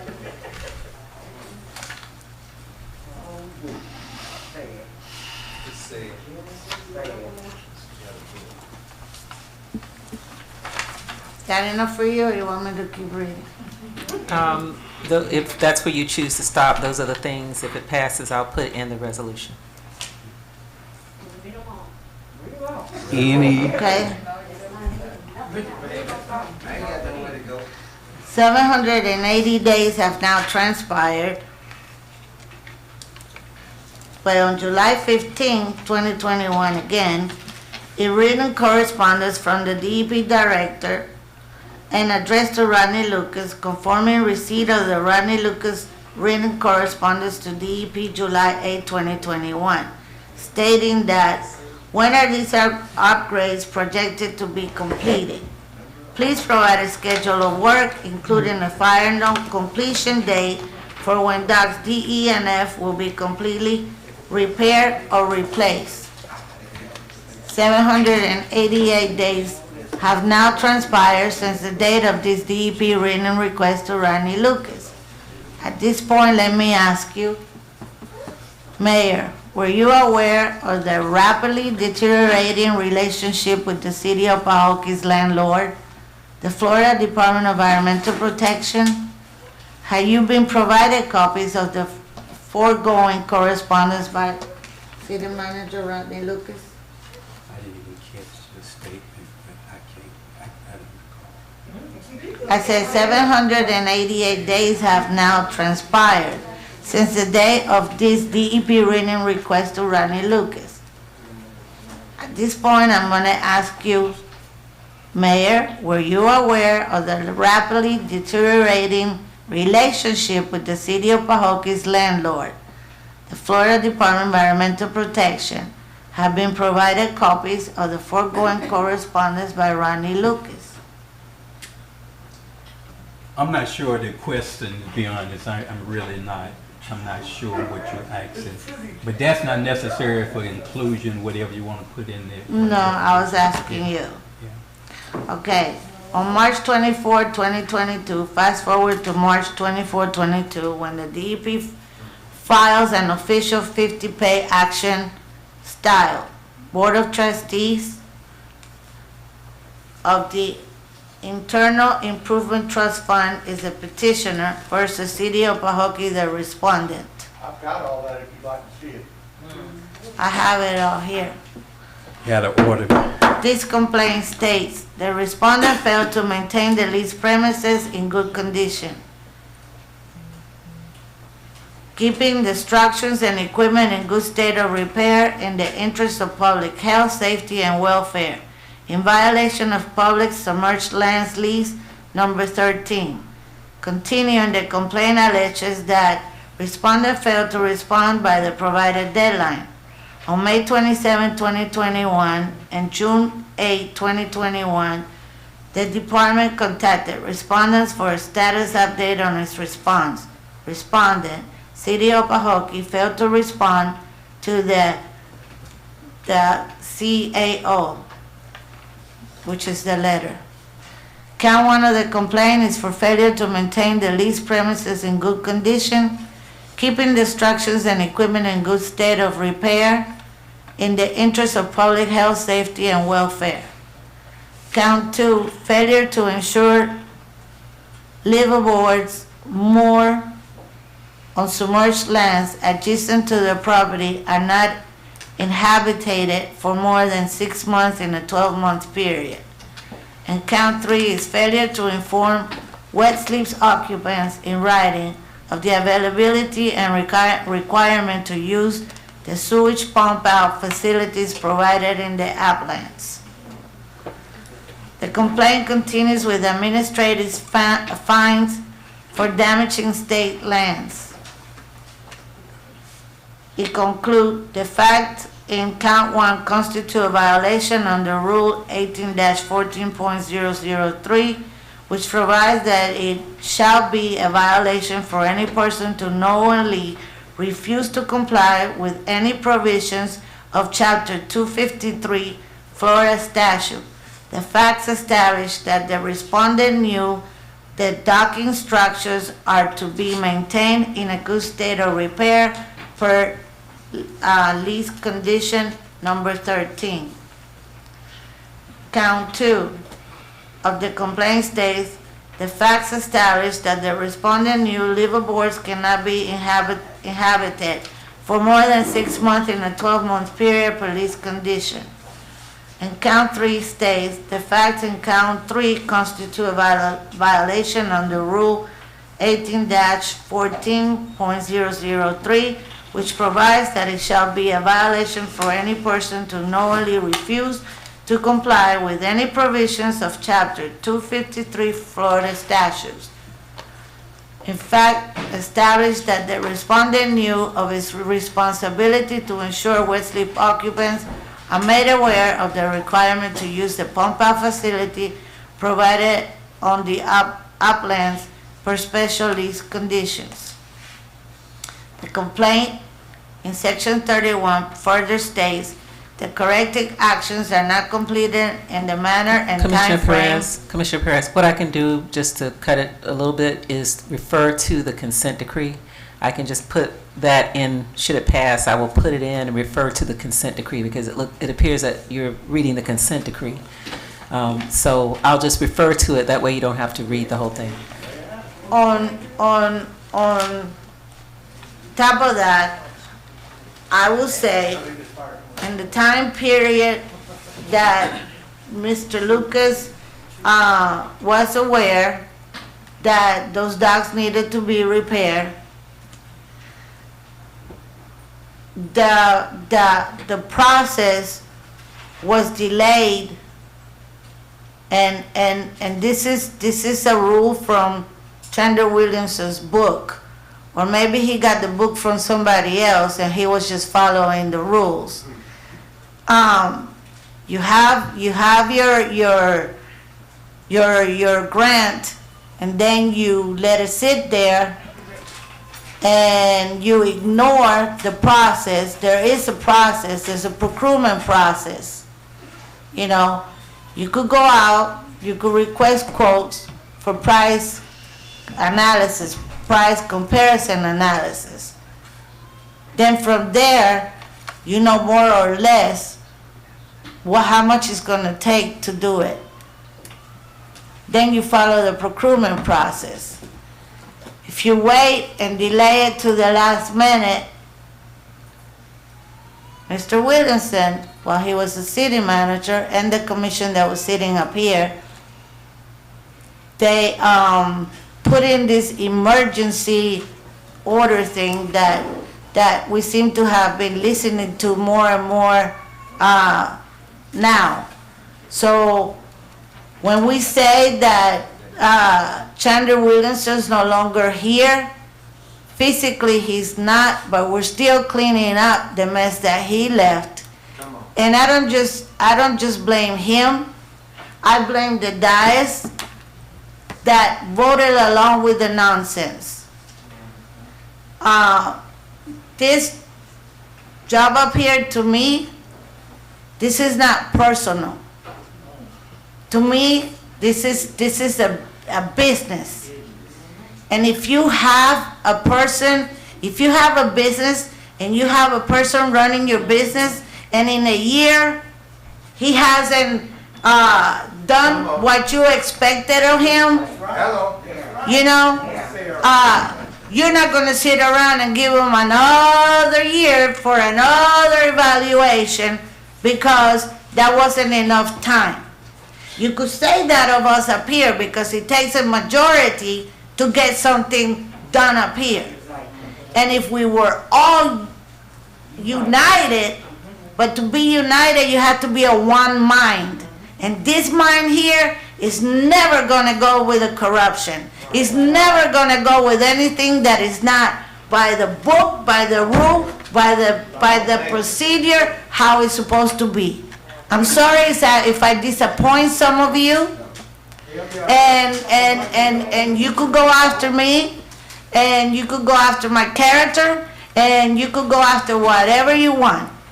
Because it should not be personal. We should not attack each other personally. We should attack each other's actions and how we vote. That's what we should be evaluated or thought of. There's nothing that I would like better for all of us to get along together, because supposedly we all want the same thing. Okay? If we want the same thing, then you got to show the community that you want it. Not that it's just a verbal thing, or that that you're going along because you're getting benefit. Okay? It's not about me getting good treatment from the city manager or anybody else. I'm not here for my best treatment, or for my friends, or for my family, or for whoever I want to go advocate to the city manager, but to the entire community as a whole. Because that's what we're supposed to be doing. I'm not up here to get special treatment or special favors, not for me or anybody else. So if you're here advocating for the wrong thing, you're not for this city. I'm sorry, but you're not. You are not. And if you continue with this foolish thing about, you start talking about different people up here and attacking their personal, that means you don't have nothing else, you don't have nothing else to stand on. Nothing else to stand on. So. Mayor, may I speak? Yes, Let him speak. you can. So, you started off with, pardon? You started off with the EPA and saying that there's been a failure to repair. So, sitting by your side there is the signed contract for H. Kelly Marina. How you give me a signed contract when I haven't even reviewed it? You don't want, wait a minute, it's you accusing. So let me give you some timeline so that you are understanding your timelines. So, My timelines is August, all here. listen. DEP. Nobody else but DEP. It's right here. August 11th, You went to Augusta. August 11th, you were outside with Brandon Berg, Gonzalez, and Regina. Y'all voted to remove me and the city attorney. So I wasn't here during that time. I didn't come back until April. You're saying when that went default, Greg was here. Greg back there in the corner. He was here when that went into default. When EPA. No, you're wrong. You're always wrong. In front of the audience. No. I'm gonna clear this. I'm gonna clear it if we keep on. When your interim city manager, Adams, which has been here from 2018 and has been aware of the situation the entire time, no matter who the city manager has been. Okay? So I wasn't here during your time frames. Adams. I'm just telling You you. were here before and you were here after. Once I'm And gone, the signatures by that you is in your problem at that 21. point. In 21, there's letters here addressed to you and signed by you, and you responded. Those times So when I didn't have an opportunity you to were here. fill it, what happens then? But you're stating dates that I'm here that I wasn't here. That's not fair. Sir, I have the letter. Ma'am, you don't have the from facts right. DEP. I have the letter from DEP. He defaulted. I I'm brought gonna it back. post it. I'll post it on Facebook. We'll see who's Post telling the post the truth. truth. Yeah. I mean, this, I can respond, you don't want me to do that. we would love for you shouldn't to be come up talking here at this because point. you've been blamed for everything that have happened for the past 10 years here. You've been blamed. 7 months you were there, but you are the corporate of everything that we're going through in this city. But they waited for you to be gone to sit up here and talk about you.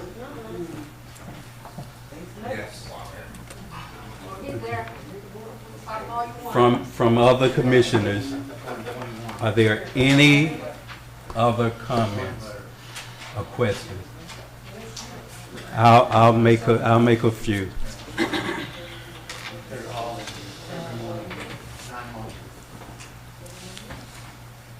I've had some difficulties working with the city manager, and I pointed those out verbally in some text and on the evaluation. That is not my total biggest concern. I'm looking for results. I helped bring the city manager back because I really felt that he was unfairly terminated.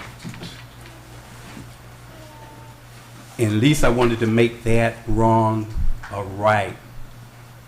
I wanted to give him an opportunity to help move our city forward.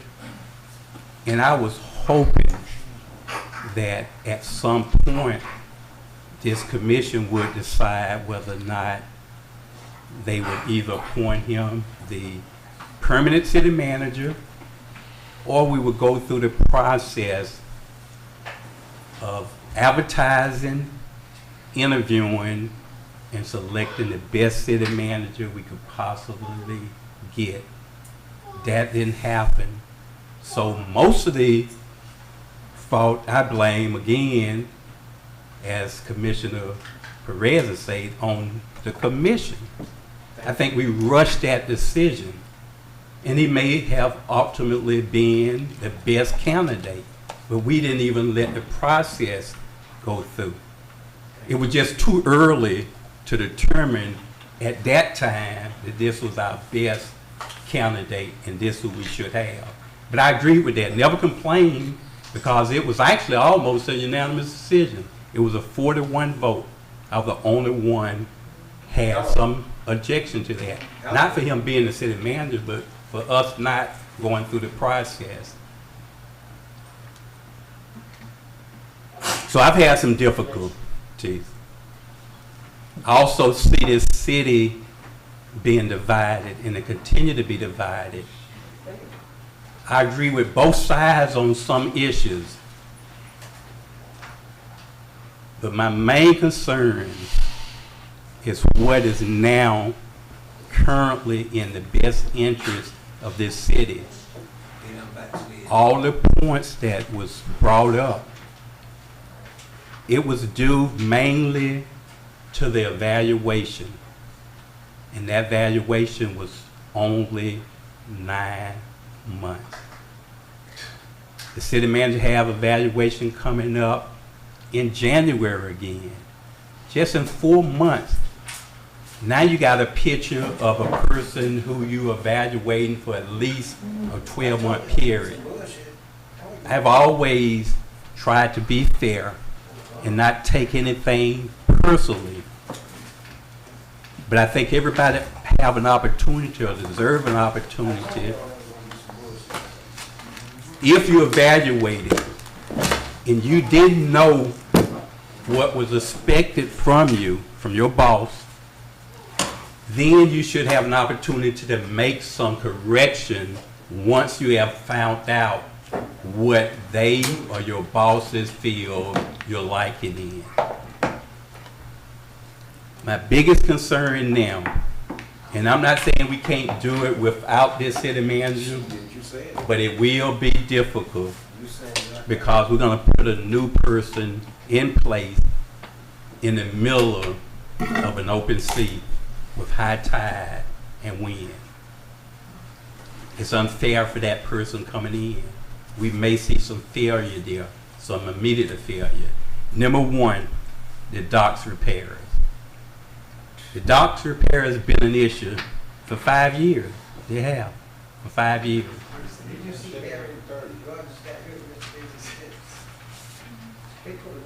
The state have given us to January 31st to repair them. We currently have a contract to address that and do that. What we would do now is put the campground and the marina at stake. If we don't repair those docks by that date, the state would not renew the lease they have with the city of Pahokee. Do you want to have that risk? Yes. Number two, the annual budget, 23-24. By mandate, we must have an annual budget that's balanced by October 1st. We're in the middle of that process. Do you want to put that at stake?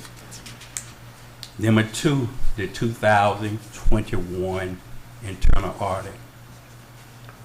As some have already stated, we're behind, but we are currently speaking with the auditors to move that audit forward.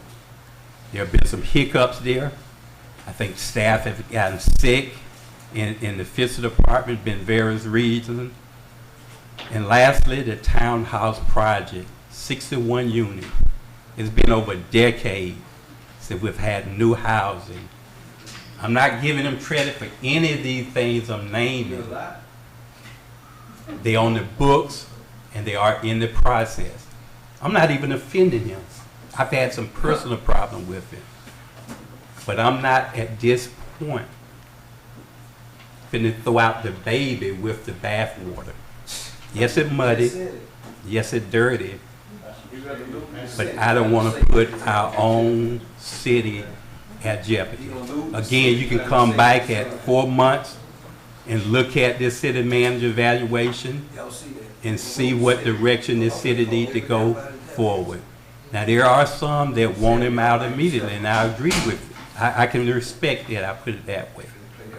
But I think if there's a bad time, and if there was any, this would be the month and process that would turn our city upside down. I just believe first you have to get a new city manager and get them running. In addition to comments from the commission. Yes, somebody in the audience just made sense. Before Lucas came back, then we have John Adams running everything? Yeah. So we could do without him. I mean, literally, take a look at our town. Are you happy? Are you going to support that? Look at the audience. Keith, this is reality. You live here, Keith. You know what's going on. No, they don't. You know what's going on. You drive these streets. You see what's going on. And those who know you since you grew up here are going to hold you accountable for it. They look up to you as a mayor, and they look up to us as a commission to do the right thing. We had people come up to the podium and say that we should be held accountable because we're letting him get away with it. So it is our responsibility to help them out because they voted us here. That's the community speaking out. They're speaking to us.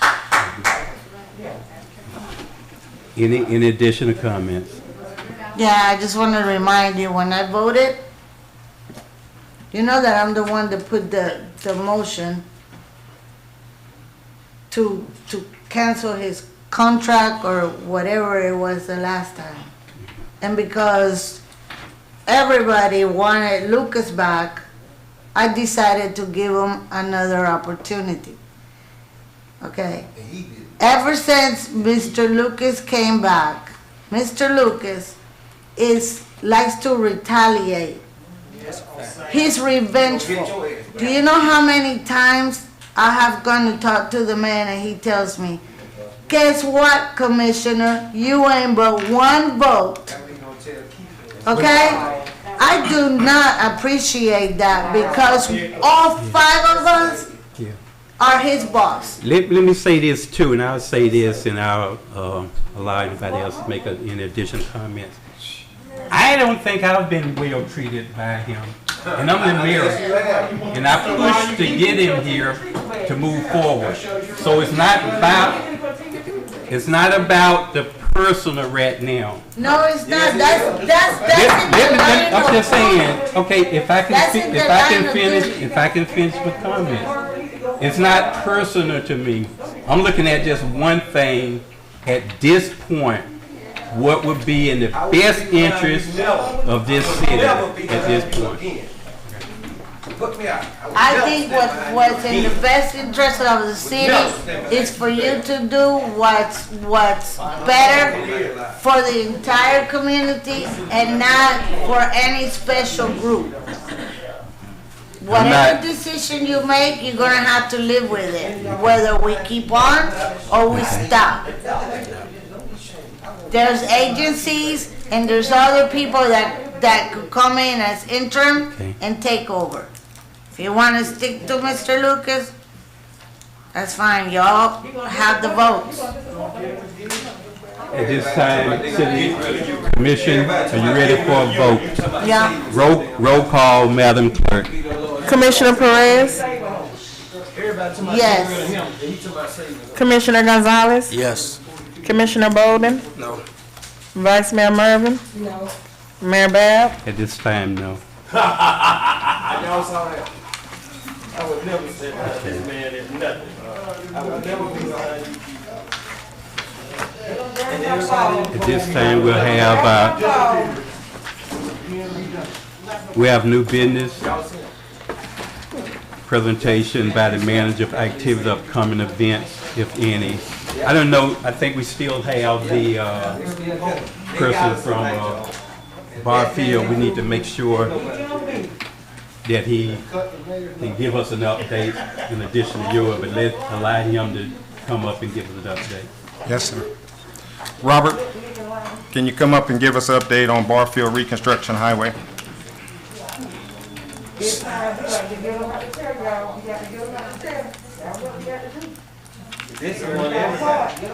Hi, my name is Robert Odette. I'm the CEI project engineer on behalf of the city for Barfield Highway. And the update is, I've heard the lady complain that there was no action in the last couple of weeks, and that's true. The contractor has encountered some issues with utilities, both at Barack Obama intersection and at East Main Place. And since then, we've been working on finding the solutions to work around it. One of which, well, I don't want to get into the details, but one of which requires that they cast a new conflict structure, and that takes time. So the piping contractor demobilized in the meantime. But they have mobilized back on site yesterday, and should be hitting it to put everything in the ground and afford the contractor to finish the above ground portion, which is the roadway, the side. But some places have been left bare because pipe still need to go in. I'm talking between 3rd and 4th Street. That's a section that's been lacking completion. That's why we have a gap. We've got asphalt north of that and asphalt south of that. We still need to finish the work on the sanitary sewer in that area. And the old sanitary sewer needs to come out so that the new drainage pipe goes into place. So there's a sequence in things. But we've worked out the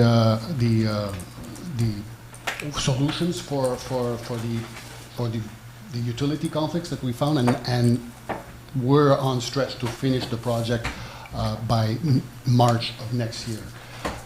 That was the plan for the contractor to finish the last few months, and even though we've encountered those issues, at the progress meeting today, the contractor reiterated the commitment to finish by March of next year. So, yeah, so that's in a nutshell. Mr. Ardette, I have a quick question, because the buses have a very legitimate concern at 185 South Barfield. What's the timeline to get asphalt there so that their business will quit being interrupted? That's a question that needs to be asked to the contractor. I don't control the contractor's activities. I can just say that what's the critical path is putting pipe in the ground, and the contractor doing the pipe work has been mobilized again this week to continue progression of work. I can't talk on behalf of the contractor on when he's going to mobilize to do asphalt. That's at the funeral parlor corner of 2nd Street, right? Yeah, and yeah, right. There's a patch there. He's talking. Okay. Question right here. That's our business, and since you guys started day one, it's been dust the whole time up to the board. It's been dust there. I mean, even with our cars, the place looks like it's been abandoned. I mean, nobody comes by and wet that down so that some of that dust won't get on the building. It's terrible. Yeah. What I'm saying, we've been fighting this from the day y'all started. With no relief. Can we please fix the potholes? Yeah. Because my car is being torn up. I live on that road, and I'm telling you, every day, there's no getting around those potholes. And I got home the other night, and the rainwater had filled everything, and you couldn't tell one thing from another. I almost tore my car up. Can they at least scrape it? They have a scraper, why can't they scrape it? Yeah, that was a topic of the discussion at the progress meeting today, and today they did some repairs. I passed it and they still, I yeah. live on that road, I know exactly what they did. Have there been any current schematics of the underground of Pahokee been provided? We're working with plans that were provided by the designer. Mr. Mayor, Where are they the work for city you. schematics for the underground of the current sewer? I wasn't involved in the design process. If they work for you guys, you should make them do that, and you should make them smooth down that road, because it's tearing up their cars as well. It's tearing up everybody's cars. I'll follow up with the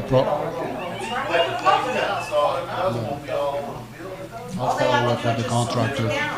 Please don't stop. I have Prius, and it's that bill y'all have to wash your car every day. Just get in that bill. And I can't hardly drive on that road. I mean, there is no reason that y'all cannot smooth that road out. I will follow up with the contractor. I mean, smooth. Yes, exactly. It would be good like Every day, they have to go there every day and do it. Can I ask you a question? I have a question. How you all did the sidewalk on the side? Whenever you do the street, are those, I mean, I seen it when they played football. There's a car here parked and a car here. So you don't have space in between. Like when they park on the side of the sidewalk, one car on this side and one on this side, it's like this. On the street, you On mean? the street, so there's no car could be able to pass through the middle of the two cars. Oh, yeah. It's the width of the street is too small. Check on that one, because I saw it with my own eyes. The two cars were like this, and the other one on the back wanted beep, so they could move over. There's no way you can move over. There's a sidewalk here and a sidewalk here. And that's when they play football. The cars are parked like that, so if you're gonna have no parking on the sideway, this is just a one-way street, two cars cannot be parked on this side and on this side. I agree. Because they take the whole street. An emergency for 911, an ambulance, or the police, they're not gonna be able to go through it. Okay. I'll relay the information to the Please. contractor there. Please. It's, yeah. I have a question. Yes. The things that you encounter, is that a change in work order? Well, actually, the latest one was taken care of by AT&T, so no. So out of what you have just encountered? We worked the issue with AT&T to resolve the conflict with the drainage pipe, and AT&T is paying for the conflict structure to address the issue. So there's no change orders that were. Was there engineering drawings for the Palm Beach County water and utilities? Did you have engineering on as part of the water, the sewage, the drainage, whatever it is that they're working on? This is what you're asking for is what data was used during the design phase. So I can't speak for what was used during the design. I'm not the designer, I'm handling the construction aspect. So once the plans are issued for construction for both the roadway and the utility sections, we execute the construction. If there's conflicts that are found, and there are notes in the plan to say that the contractor must address the conflicts with the utility owners to ensure that the drainage is, to construct the drainage. And that's the long process. That's the process that we have to deal with, and which is time consuming. Because once there's an AT&T duct bank, you can't just cut your way through it and pass the pipe, and so it needs to be addressed during construction. Unfortunately, it should have, in hindsight, and everything is always easier in hindsight, maybe it should have been done, the utility relocation could have been done prior to construction, but that's something that should have been addressed prior. Now it was intended to be addressed during construction, and during construction, well, we have no control on how much time it can take. Like, correct me if I'm wrong, but as the CEI, you followed the design, the engineering, right? You supervise it, you make sure that... Yeah, we follow what's in the plans, and we follow what the contract that accompany the plans. This is the Well, the contract that accompany the specs, plans... the specifications. That bid did not include nothing to do with water and utilities. That bid was only for Barfield Highway reconstruction. But it included the utility Yeah, then aspect, they the sanitary, the Palm Beach County section. Yeah, which wasn't bidded, it was just given to the contractor. No, it was included in their bid. It's not, I read the entire bid, it says nothing about it. There are unit prices, and there's utility plans that are part of the contract, so I disagree. It's part of the contract. The scope of work, it said Yes. it on the scope of work. Yes. I'm gonna review it again. So if that was included, there must have been engineering, design Yes. as part of it. Yes. So in the engineering design, they missed all this, unforeseen, Well, there are plans for the roadway, which include the drainage, and there's a set of plans for the utilities, the water and the sewer, and they're all part of the same package. They're not in the same sheets, but they're part of the same. and all that was included in the bid, you Yes, said? yes. They wouldn't be doing the work without unit prices associated with it, without plans, so. Well, I don't know about the unit price. Yeah. I read the contract. But the plans is also part of the contract. Plans are also contractual. Plan set. Drawings, what you're building, that's also part of the contract. Okay, any other, Mayor? any other Is questions? it okay? I appreciate you. I'll be calling you tomorrow so we can Okay. schedule a meeting with Rosso so we can Yeah, address the. give a timeline so I can update All right, the thank you. buses on things.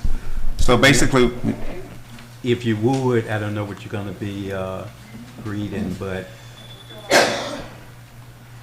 go over the outstanding projects that's out there. That's what we're mainly concerned about, and then the events that we've had. okay. don't, I mean, then you got your own city manager report to cover all the other stuff, but that's what this asking, at this point. Yes, sir. Upcoming events, if any, or activities, So Barfield Reconstruction Highway Project is at 94.4% completion, and it's due to complete March 2024. East Lake Village Water Storm Improvement Project is at 95% completion. It's set, I believe in the next 60 days it'll be completed. Then Phase 2 resurfacing project, it's being bidded. I don't know what the number of bids I have received yet on that, Mayor. And then MLK Park, we are beginning to talk with DEO about moving forward on some things there. And then we're in discussion with the engineer for McClure reconstruction project right now. So we're trying to get all the numbers for that. And then the events, we have a lot this week and next week. So Thursday, the 14th, we have the Hispanic Business Symposium. It'll be at the Marina Marina Conference Room from 6:30 to 7:30. Remember, the remembrance for storm of 1928 is Friday, September 15th. That's from 10 to noon. Then we have PBSO food distribution for their third quarter. It'll be Tuesday, September 19th from 10 till the food's gone. Usually it's gone within an hour. Town Hall housing seminar, or Mayor Town Hall, will be September 21st. Then there will be a seniors luncheon breakfast for September 28th from 9 to 12 at Eddie Rhodes Gymnasium. Then we have the Fall Festival, which is October 31st, Halloween, from 5:30 to 7:30, sir.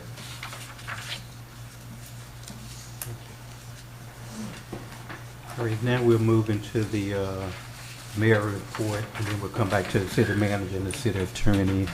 But I just want to make it just very, very clear. I know some people say that someone must have got to me, threatened me. That's never the case. I supported Commissioner Perez on her motion to add to the agenda something she thought that was important. And I also had some of the same concerns. I'm not going along just to get along. But like I said earlier, I think the city manager and my relationship could be a lot better, but I'm not even concerned about that. I want him to move this city forward. Some new projects as much as possible. And I know they're not gonna happen overnight, but I need to see some work towards that. And I've laid out some things, you know, I don't know, and I told them in a one-on-one, at a minimum you need three as a support.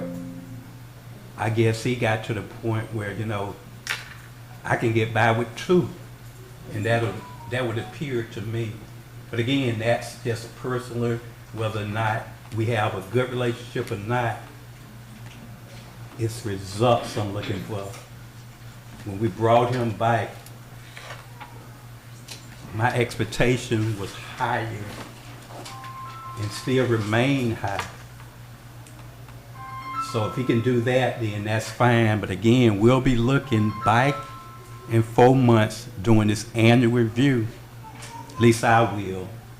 And I'll treat him as fairly as I possibly can and judge him by what accomplishments he have done to this city. So I hit it and I get it from both ends, those who are for and those who are against. I've had all kind of comments on Facebook about myself, you know. I would never support him again, you know, if he vote to fire the city manager. or others who say he need to go now. You know, but I looked at the timeline. I looked at how long he been here. I looked at whatever accomplishment he may have made. And like someone said earlier, his evaluation at this last evaluation was average. It was a 3. So I don't know if you fire a person for being average, even though you may have high expectations. I don't know if you fire a person because you had a personal disagreement or a working relationship with them. Some of that all come in play, but it's not the overriding factor here. I just don't want us to lose our biggest asset, which is that Marina campground. Because some folks are already counting down. And one in the back already say, you know, he counting the numbers of the days before we lose it. 42 days, sir. But the only way we are guaranteed to lose it if we give up on it. And that's what I don't want to happen. That's just my quick perspective. And I still have expectation and high expectation for our city manager. And I don't care if we have a great relationship. That don't even bother me. What bothers me is the bottom line. Can this city be moved forward? And we can't be afraid to make changes when it's not. But you do have to give a person an equal and fair opportunity to make those changes and make those progress. At this time, we'll move to the city manager comments.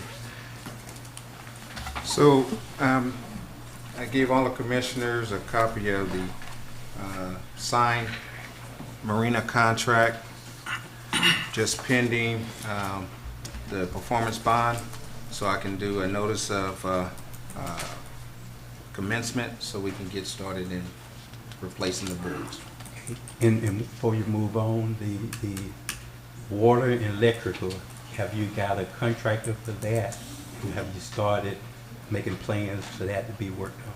So my understanding, as they kind of went in and tore some boards apart last week just to get an assessment, that the water lines may not be as difficult or as badly damaged as we thought. It's the electrical, so I need to put that out to bid, as you guys have advised.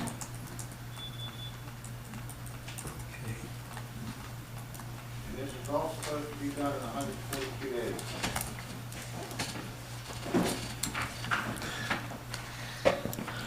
My question is, we walk in today and right up here is that contract. I don't know how many pages it has, but I like to read it and go over it. 48 pages.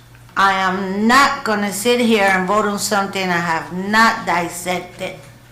So y'all could go with it if you want to, and I will give you my vote. But I like to make a responsible decision.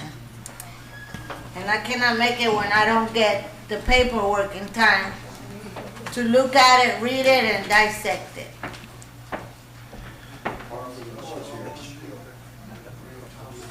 All right, so splash pad hours, we placed them on both the fences. Apologize to the public for us not getting out and opening both sides of the gate Sunday. Didn't mean to inconvenience the community. We'll work on having backup to make sure Saturdays and Sundays from 11 to 5 that the splash pad is operating and is accessible. Public Works is working on street signs, signages, speed humps, bollards, mowing and edging for East Lake Village Canal.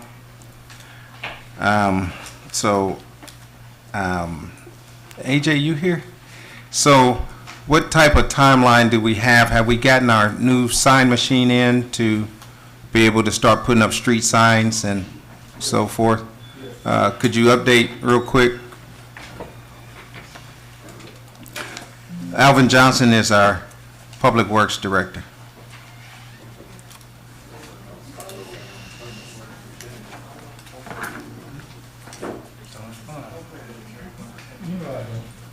And I hope you noticed the new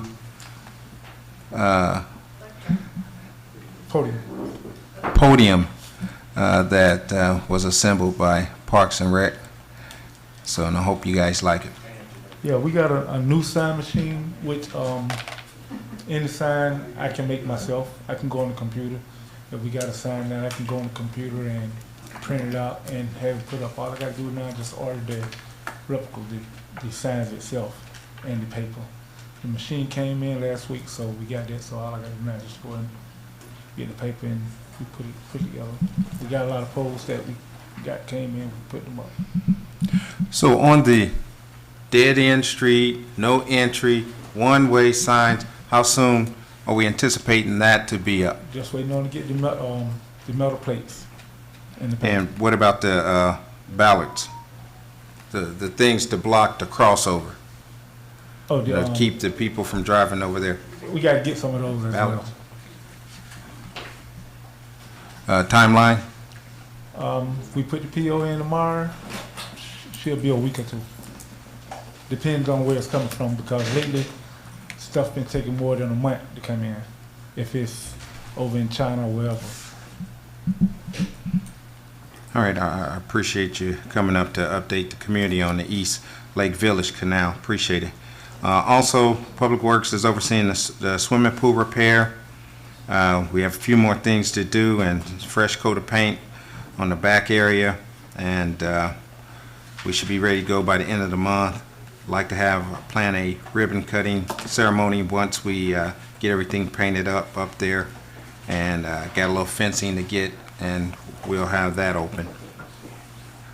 Annexation, we're working with Pahokee Housing Authority staff and Treasury Coast Regional Planning Group to develop tasks, timelines, and cost of annexation.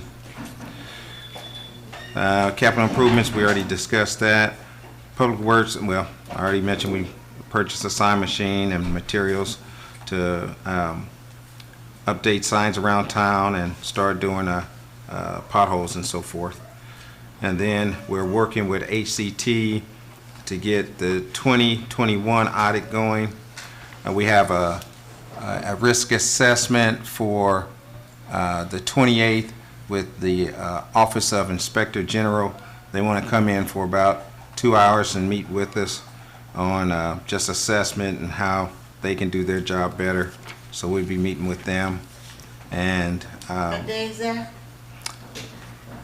with staff, September 28th. When you say staff, that means we're not to be there? They wanted, their request was with staff to go over assessments. I can ask them. It's okay. I don't tell y'all what to do again. That's it. That concludes everything, Mayor. Thank you. City Attorney report.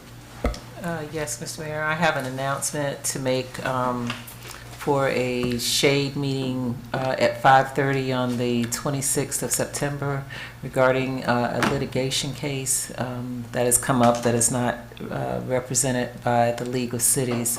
And so I want to make an announcement. If everybody is available, or if a majority is available for September the 26th, right before the next regular commission meeting at 5:30, I just need about 30 minutes of your time. So if that works, I'll go ahead and read it into the record. One moment, please.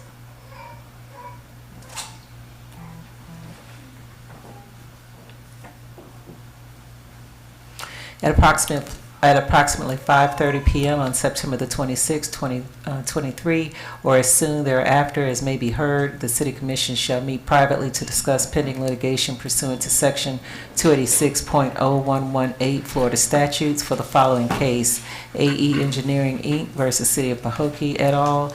in the 15th Judicial Circuit in and for Palm Beach County, case number 50-2023-CA-010731. MB. Present at the attorney-client session shall be City Attorneys Bernadette Norris Weeks, Jordan Gary, to meet with City Commission, Commissioner Bolden, Commissioner Gonzalez, Commissioner Mervin, Commissioner Perez, Vice Mayor Mervin, and Mayor Babb. This attorney-client session is expected to last approximately 30 minutes, and present will be on-the-record court reporters who shall appear, and also that's it for the announcement. Thank you, Mr. Mayor. Will it be in here or the other? And that's a very good. I know last time we met in the senior room. The address will be 360 East Main Street, in the commission chambers or an adjoining room nearby. So we can either meet here, the way that I'll write the announcement to give it to the clerk, it will be either here if that's available, but most likely an adjoining room nearby, the same room if that's available. Because I think they set up in here at 5:30, so it will probably be better if we can go to the nearby room. Can that be available? Will that be available? Yes, Okay, thank you.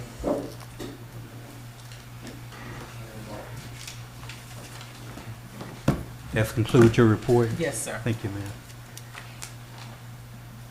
Now we move to future agenda items of the commission, if any. And we'll start with Commissioner Vice Mayor Mervin. Mayor, I just have one, and it's probably for the city manager to bring back to us. There was a statement made that we were 5 years behind in the audit, but that was incorrect. If you could pull the JLEC letters, you see that we were only, prior to 2020, we were only, I think, 1 year behind, which was 2021. So, but if you could pull those letters, it would show the commission that we were actually only 1 year, because I know when our last finance director left, we were caught up until 2020 or 2021.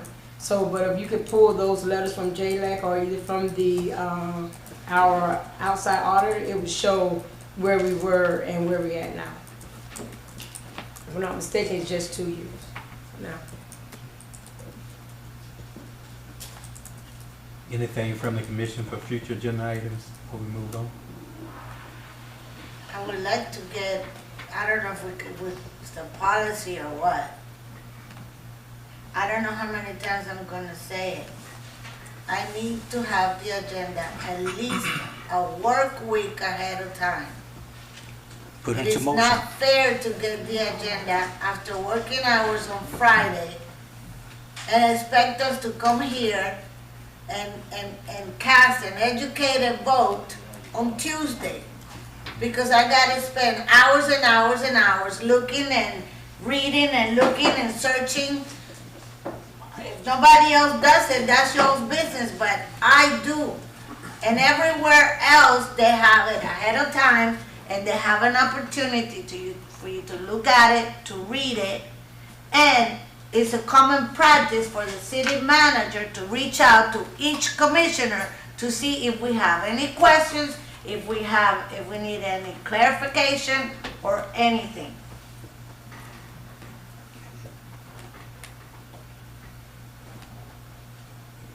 Also, the financials. How many times have we asked for that? And I want complete. I don't just want the department, the heading, the department, and a figure, because I don't know what the heck that's not an audit. That's not a financial statement. It's not. Okay.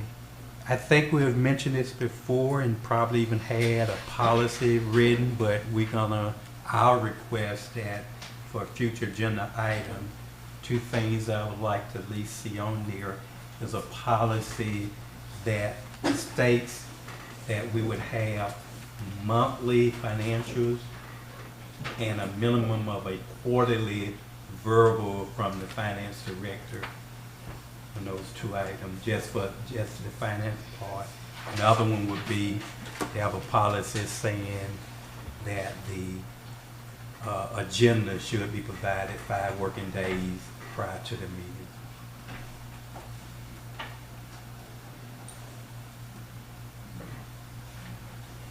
And as we do any other future agenda item, I would ask for a second and a vote if necessary. Second. So, it's been moved by all the, of them. yeah, just those two items. If you can take them separately, Okay, Ms. Mayor. okay. I'll second both of them. Okay. Gonzalez second. The first one is to have financials, monthly financial report, and at a minimum of quarterly verbal financial report. That means the financial director will come in and explain the report, the quarterly reports to us. The monthly reports just can be given out in a general platform. The second one would be to have a policy where the city manager is required to submit the package, agenda package, 5 days in advance of the meeting. Business days. Business days. Business days.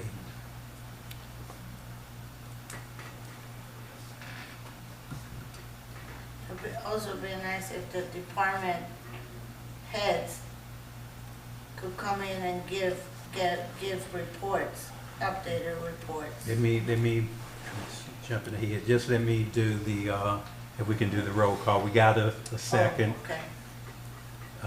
For the first one is the financial, receive the financial quarterly and monthly written, quarterly verbal. Roll call, Madam Clerk. Vice Mayor Bab, Yes. Commissioner Gonzalez. Yes. I mean, Mayor Bab, Yes. Commissioner Gonzalez. Yes. Commissioner Bolden, Yes. Vice Mayor Mervin. Yes. Commissioner Perez. Yes. And the next is to have a policy requiring the city manager to submit to the city commission agenda package 5 working days prior to the meeting. Second.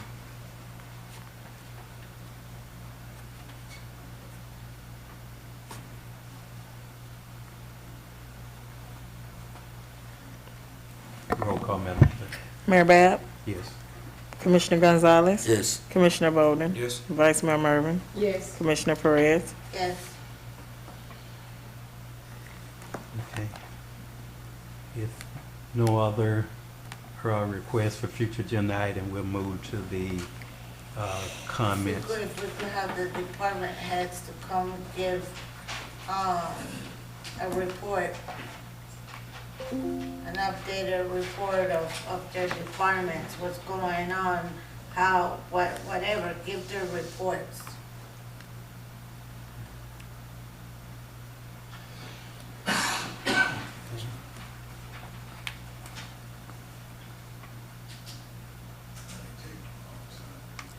Second.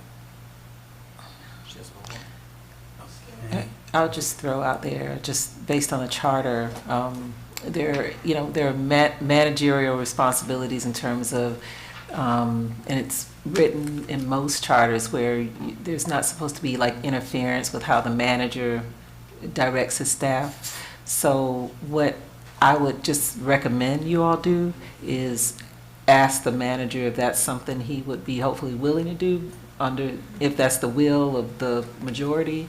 And then if that's what he's wanting to do, then operate in that way, so it's not a thing where it appears as though the commission is interfering with how he directs his staff or whatever, because he's the only one who under the charter directs his staff. You follow me? So I just want you all to, not step into what could be under his purview.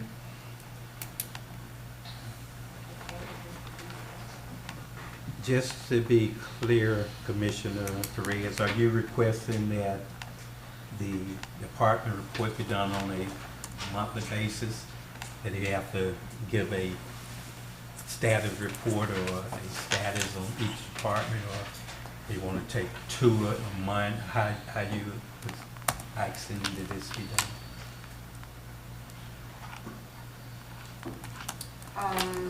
I don't see why the department's head can attend the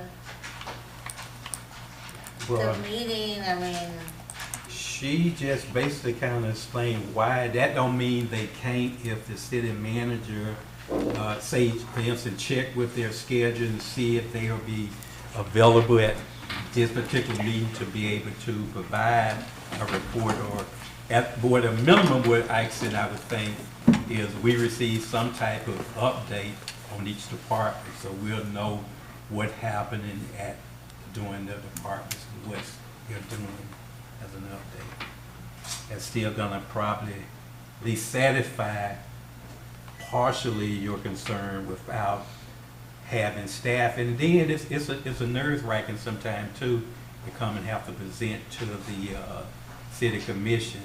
That's his manager job, but if he have information where he need the department head to be there to fill in for some information he may not all have, I can see that working too. I don't want to overstep what our charters outlined it, or the separation of us being engaged with staff when we shouldn't. I'll put it that way. I'm just trying to be on the safe side of being cautious. If the city attorney is actually saying that's a gray area that we may be getting in by doing it that way. Having the manager.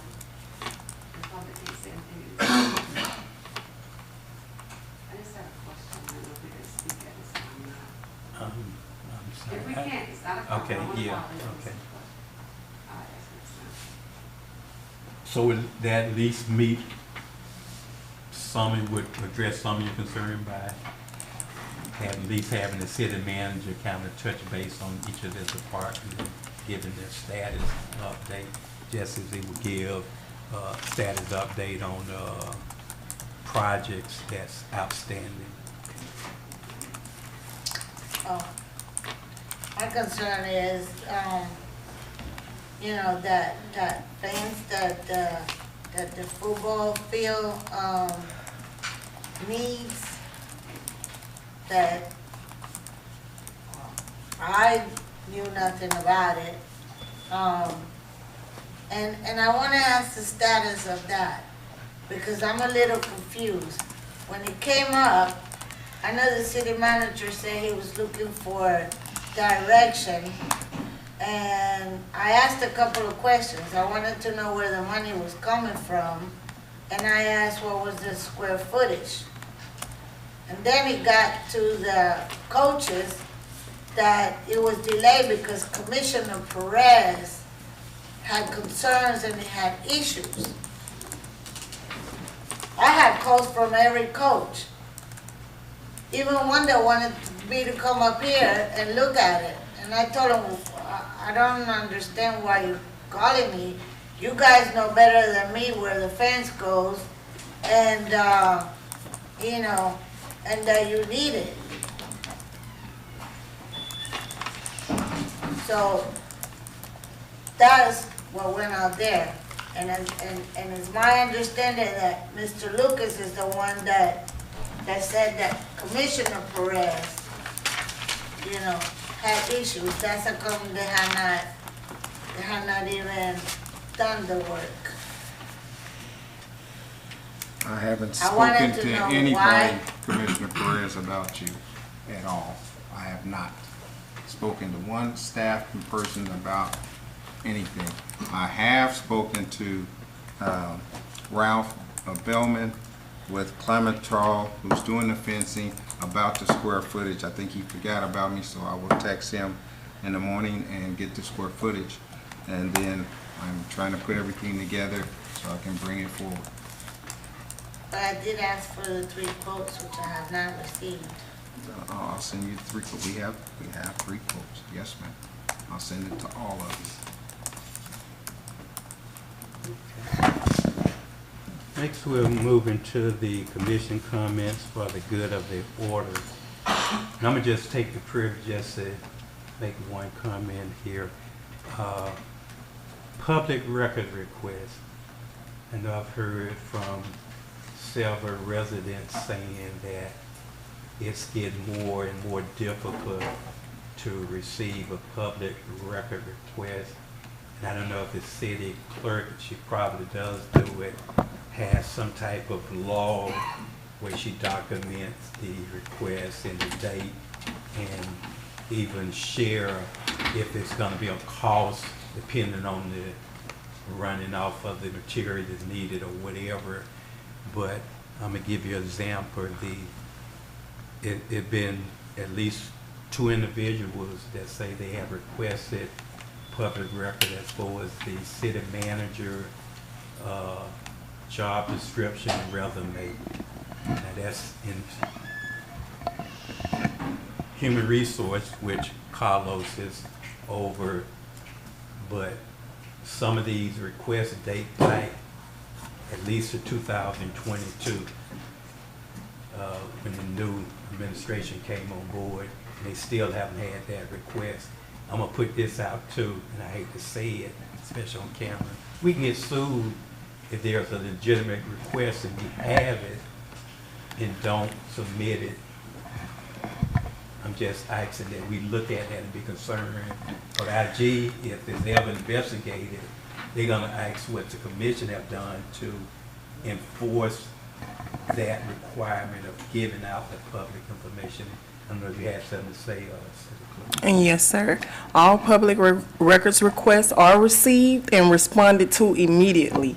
The department heads are forward the request information, and I cannot send anything unless department head forward those documents for me to send out. So the problem is, it's logged. Everything is logged. And the request that you're saying, it was for the application and resume. So all of the public records requests are received, logged, dated, and I can show you the statuses and back up on checking the status on receiving those documents. Those documents are not kept in the city clerk's office. They're kept within those departments. So unless that department head send that information over, I can't fulfill it. I'm just putting it out for the record for staff too that have those requests and not responding to them. And also putting it out to the city commission that we have an obligation to follow up on some of those and make sure they're being done. Because again, the city itself could be sued as well as individuals who refuse to give information to the public. Mayor, it's not just the public, the commission as well. Mayor, what is the time And I frame do of not- public, what is the time frame of public record? I know it Yeah, depends just on what you ask a for. time, it's just You state say- a time, the amount, it don't put a specific time, but common sense is say that this particular request, you know, should be reasonably submitted by such and such a date. It's just a little, and folks are getting sued, not only that, they got folks going around different cities. If they find that we are slack on it, those same people could come just to ask for information to see if they would get it, and they would try to sue you for it. So we're just gonna try to do our best to make sure that when those requests come in, that staff and self and whoever the information is asked for, that we at least try to provide it in a timely manner. Also, as commissioners, I don't think that we have to request any records as public records. As commissioners, we should just be able to ask for it and receive it. And there should not be a cost associated with any records that, as commissioners, we request. Because I have inquired about that. That's something city attorney may have to do a need a policy on that would state that non-city commission should have to, I guess you still have to have some request though, if you asking for it, so it'll be a record of it. You could even do it verbally. You don't even have to request it in writing. Just to weigh in a little bit, and Commissioner Perez is correct, it could be done verbally. I think what could be the issue is if it's voluminous and it takes a certain amount of staff time to produce it, that may be the situations where it's being charged. I don't know. But different cities do it differently. You know, some do charge just everybody, just like the public, because it does take time, and it could be technology issues that are involved, or something that's more onerous than just retrieving a document that's readily available, like minutes or something like that. As you all know, public records are not creating records. It's something that is already existing. So it shouldn't be, I want a spreadsheet in this format or this way. It shouldn't be anything like that. And I think you probably want to think about, if you do establish a policy, something that will allow for consideration of how long that gathering that information will take. Because it may be that you have to have your technology person involved, and that may be a cost to the city that you need to pass on, as you are allowed to do by Florida statute. So I think in order to create something like that, probably it will require maybe, some information from Ms. Warner as to what type of request she's getting and how that looks, and, what time it's taking, and the like.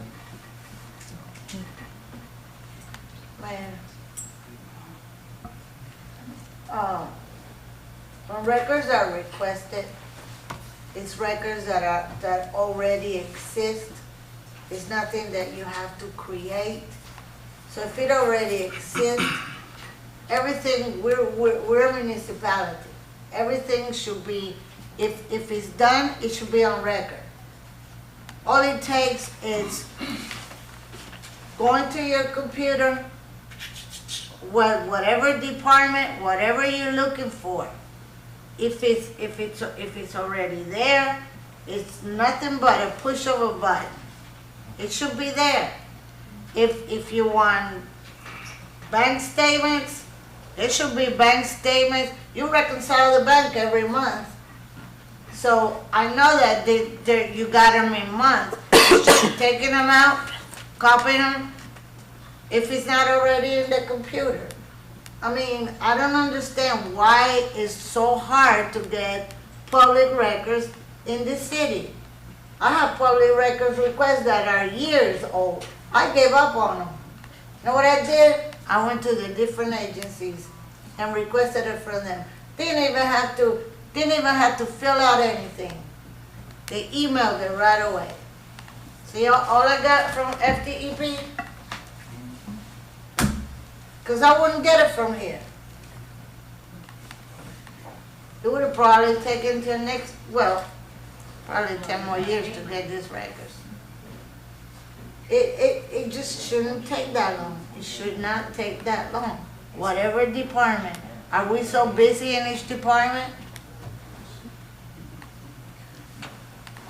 That's something we definitely can hopefully work on to try to provide as much information that commissioners or the public request. We're going to continue coming this way. I think Vice Mayor made a statement. You No, I was just saying about the JLAC. Right, you made a note that, right. Right. If he can get those, it would show that it wasn't a 5-year behind in the audit. 'Cause I remember it was caught up until I think 2020, 2021. Right. So, but you have those letters that would say that. Okay. If we can get those letters. And also that one statement that I know Commissioner Perez said, but as far as meeting with the city manager, he doesn't have to call the commissioners to come meet, because that's a one-on-one setup. You can call and see okay, can I come in at 1 or whatever, and go over your agenda prior to your meeting. You can do that any day of the week. If you had the agenda, you could do it. You have it, but when you get it, you can have it. You can call. Monday, you're gonna go All Monday. I'm saying is you saying to meet with them, so you have the city manager door is open to the commissioner at one-on-ones. You can go in your one-on-ones. Well, you're shaking your head, no, but I see your man be up there all the time. What was that? I see your van be up there pretty much all the time, so people have their one-on-one. When was the last time you saw me there? Last week, because I was gonna go in there, but when Yeah, I saw doing your what? van, I didn't. You don't know what I'm doing in there. Ask I him, didn't say ask him, it. do I talk to him? Well, I'm not trying to sit, I'm just saying. Because you're making it there's- seem like I'm in his office. Come on. Mayor, I'm just don't- saying that don't there's say that. one-on-one is all I'm saying, that we have a ability for one-on-ones. Any given time. Commissioner Perez, anything for the good of the order? Only thing I have to say is, you know,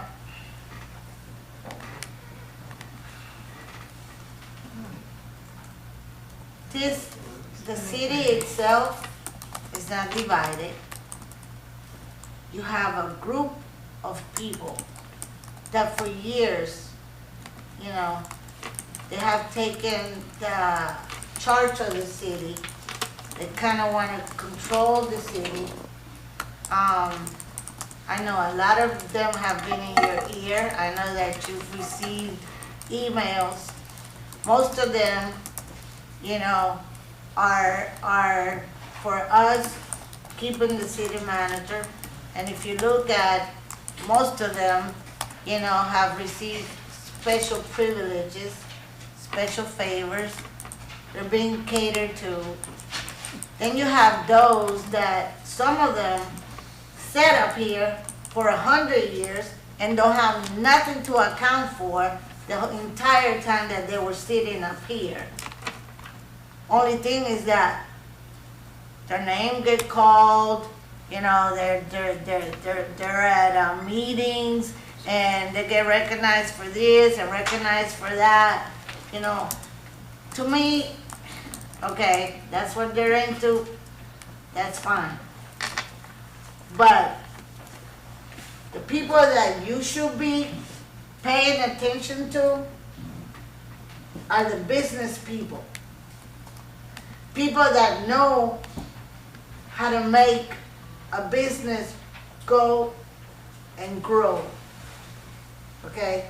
Because none of those that you've had in your ear and none of those that have written emails know anything about running a business, so they don't know how to run a city, okay? What the city manager has done in this past couple of weeks, since we put the motion, okay? Those are things that we expect of him on a regular basis. I mean, the thing is, what have you done in this city to generate either income or to change their lives, Okay, 1 year is not enough. I want to give them another year, give them another year. We'll see where we're standing when that year comes.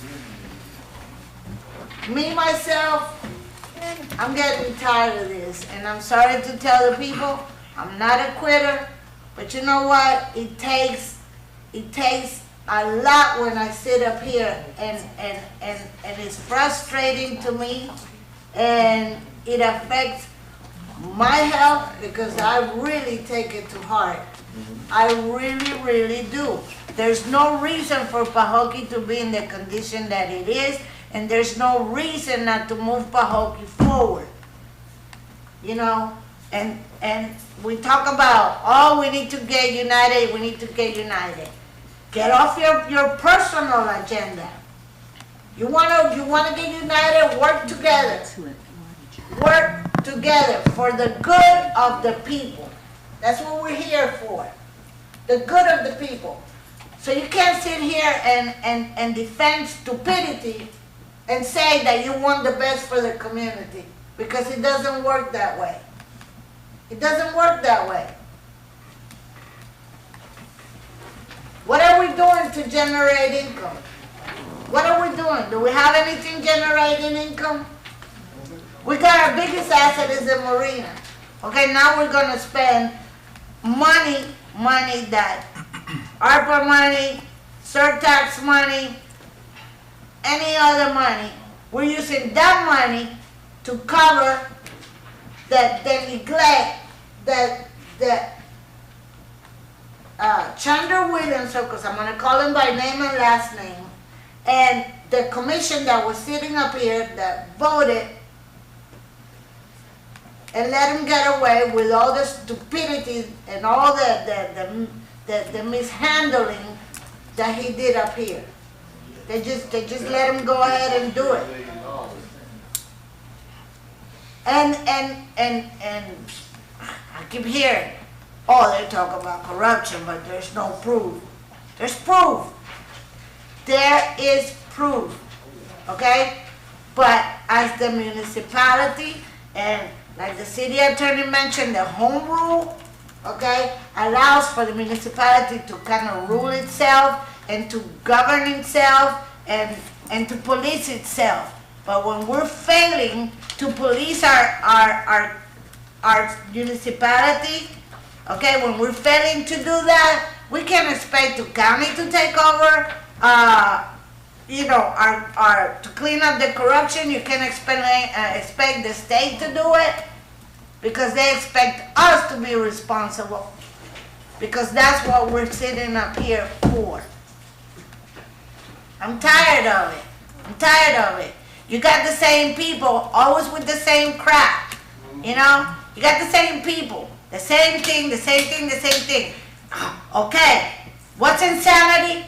Doing the same thing over and over and over and over, but you're expecting different results. Resign.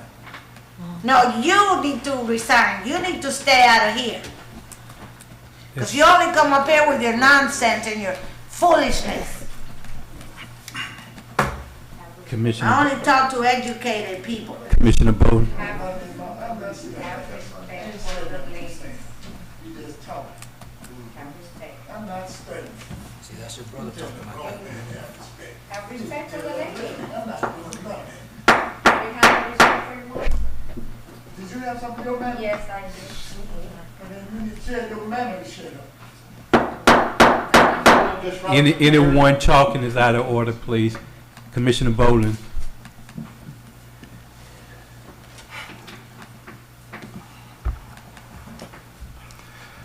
Well, I'll just say, I think we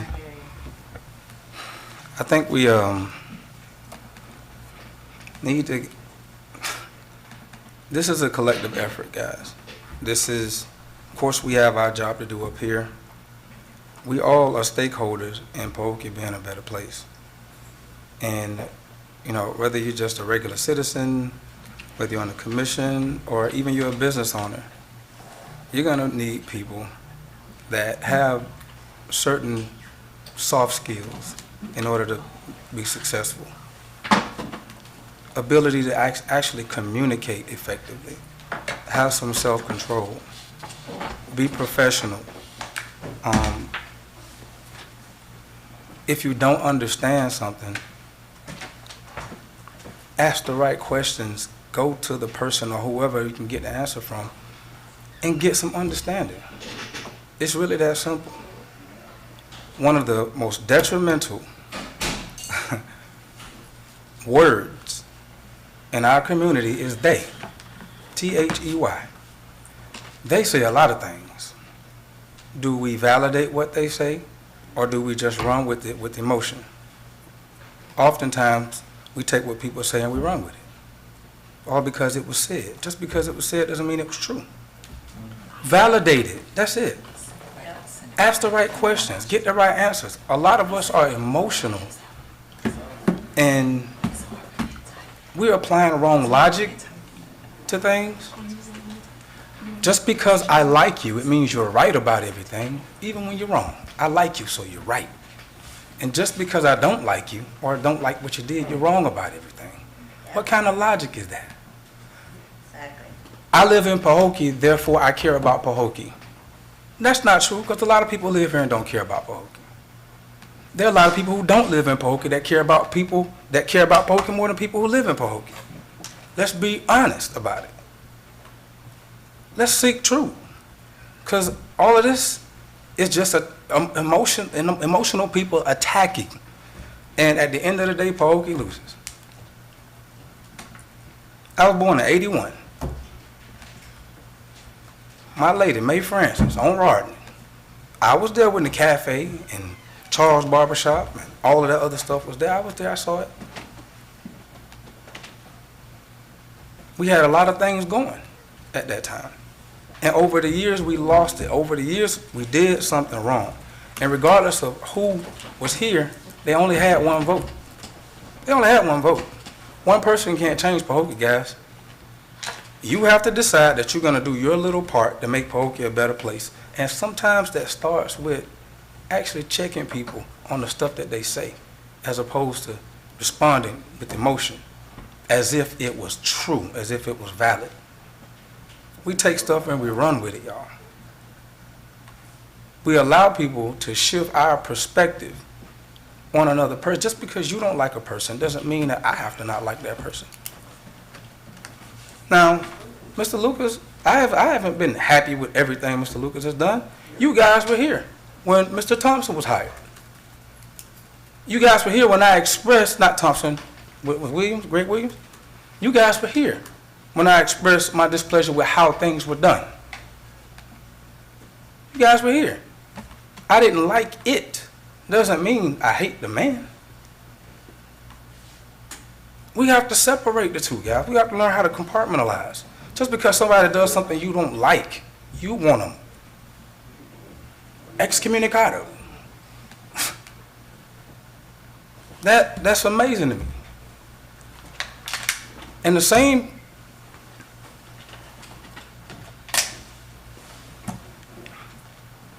that very night, see, people think because you're not happy about something that you dislike the person. I don't have an issue with the person. I didn't like what the person did, but I don't have an issue with the person, but some people can't tell the difference. I was approached that very same night because, you know, people think you don't like the person. And something that was said earlier today, it reminded me of that. Commissioner Perez was in support of Mr. Lucas being hired. She did say, I think you guys should give him a chance. No, I said I would give him a second chance. Right. But at that very night where I expressed my displeasure with what was done, you told me why. You told me why you did it. You remember that day? You remember that? Yeah. And your words were, you know why I did it? I wanted to give him enough rope to hang himself. What an appropriate you. Yes, you did. Yes, you did. Yes, you did. Yes, you did. Yes, you did. Yes, you did. Yes, you did. Yes, see, because you thought, nope. You thought that I hated the man, so you came to me and you said that right outside this chamber. I don't forget. I keep receipts. You have proof? You said it to me. Nope, you said it to me. Nope, you said it to me. You said it to me. You're lying. You said it to me. You're lying. Okay, so listen, I'm a science teacher. There's a thing called... It's like you go around harassing. Do you know how many complaints they have put with the IG because we're violating the sunshine law? Here I am. This Watch this. commissioner here. Watch this. Follow us. Watch this. Takes I don't follow you. pictures and sends reports. I don't follow you. We live in Pahokee. You got pictures. On any given day, I don't see you often. Don't I see you quite often, sir? Oh, please. No. There's a thing called observation. It's what you do with your ears, your eyes, and so on and so forth. If you literally came to me and said it, that's that. He didn't like it. No. Nope. His brother, My point. the second in charge at the recreation department. So they pacified. Now, don't I have the floor, sir? Do I have the floor? Do I have the floor? You're talking about. Do I have the floor? Do I have the floor? Do I have the floor? That had nothing to do with me. Commissioner Perez, allow me to finish. And see, this is exactly what I'm talking about. A lack of decorum, a lack of professionalism. Yet we talk about what kind of business person we are.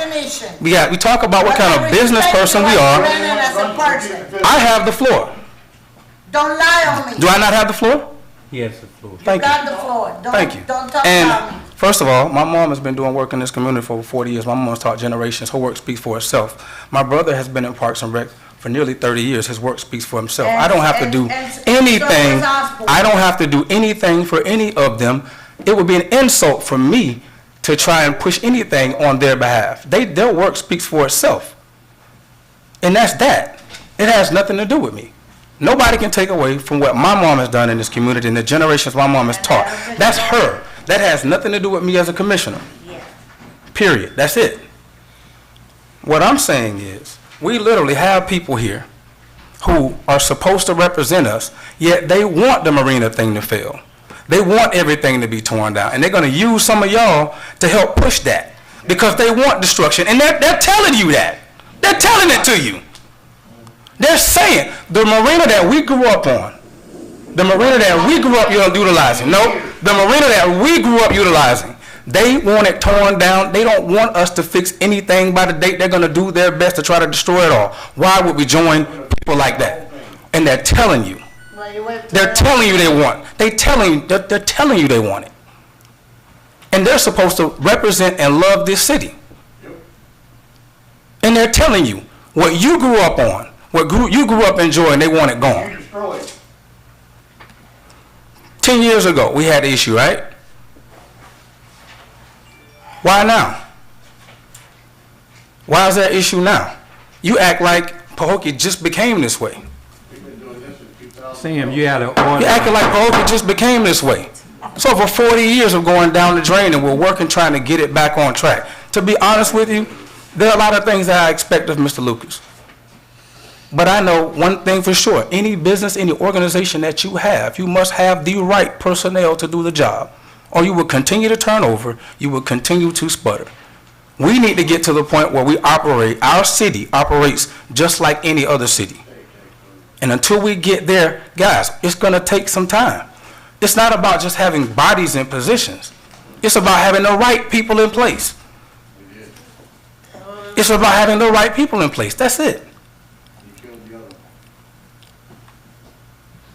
Guys, we got to work together. But I'm telling you, they say a lot of things.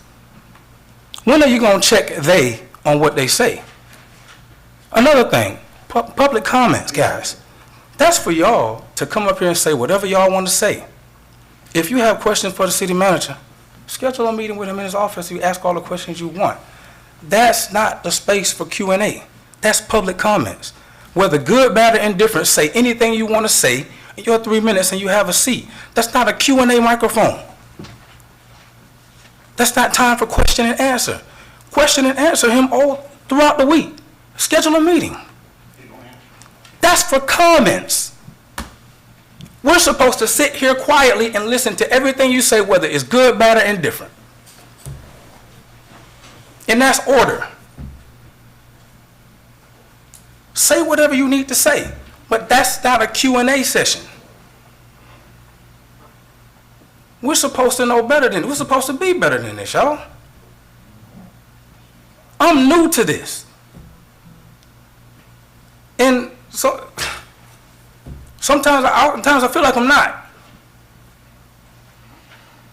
Because people who are supposed to be teaching me, I'm watching them, and I'm watching what they do. And it's like, wow, you have nothing to teach me. I'm always about learning. I want the city to move forward. I understand people are going to have differences, but can we put Pahokee first? Pahokee stability, can we put that first, like the mayor said? Stability. There are people that won't touch us because we don't have stability. We keep turning over people. Come on, guys. Obviously, I got the floor. I got the floor. I've been silent the whole meeting. I've been silent the whole meeting. And this is about decorum and respect. I've been silent the entire meeting.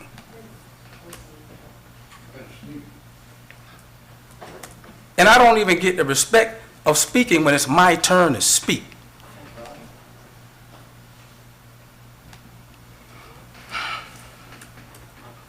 This is something we all have to do together, guys. Whether you like somebody or not, it doesn't matter at this point. We all got to work together to make Pahokee better, guys. We all have a little bit to do. Many hands make work light. If everybody chip in and do their part, Pahokee will be it'll be a better place. It'll be a place where people want to come and live. If we all do our part, sometimes you just got to check people. That's it. Ask a few more questions. What you got there for? Where'd you hear that? Okay, can you validate what you're saying? Why can't we just do that? We always going on what they say and we're responding emotionally to it. And at the end of the day, it's making us look bad. We're being recorded. People are watching. Can we at least settle our disputes privately and not on camera? That makes us look bad. Some of us grew up in households where our parents settled their disputes and it wasn't your business as a child to be a part of it. Why can't we just simply employ what we grew up watching? And this is one of the youngest people in this room saying it. I'm done. Commissioner Gonzalez. Well, that was entertaining. Well, there's a few things I want to get off my back. Question from Mr. Lucas. When was your rehire date?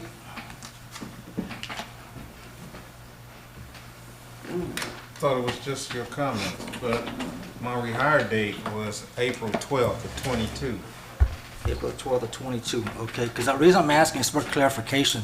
Ms. Mervin commented earlier that you only been here 9 months and you only had 9 months to get projects done.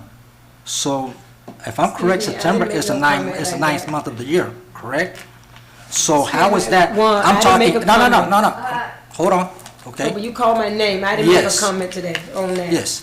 Well, somebody on your side over there said 9 months. He's been here 9 months. I didn't even talk at all during the Okay. meeting. I didn't say anything. Okay, So Mervin. it's over Okay. that side. I didn't say anything. Okay, so correct 9 that. months, if I'm correct, is September, correct?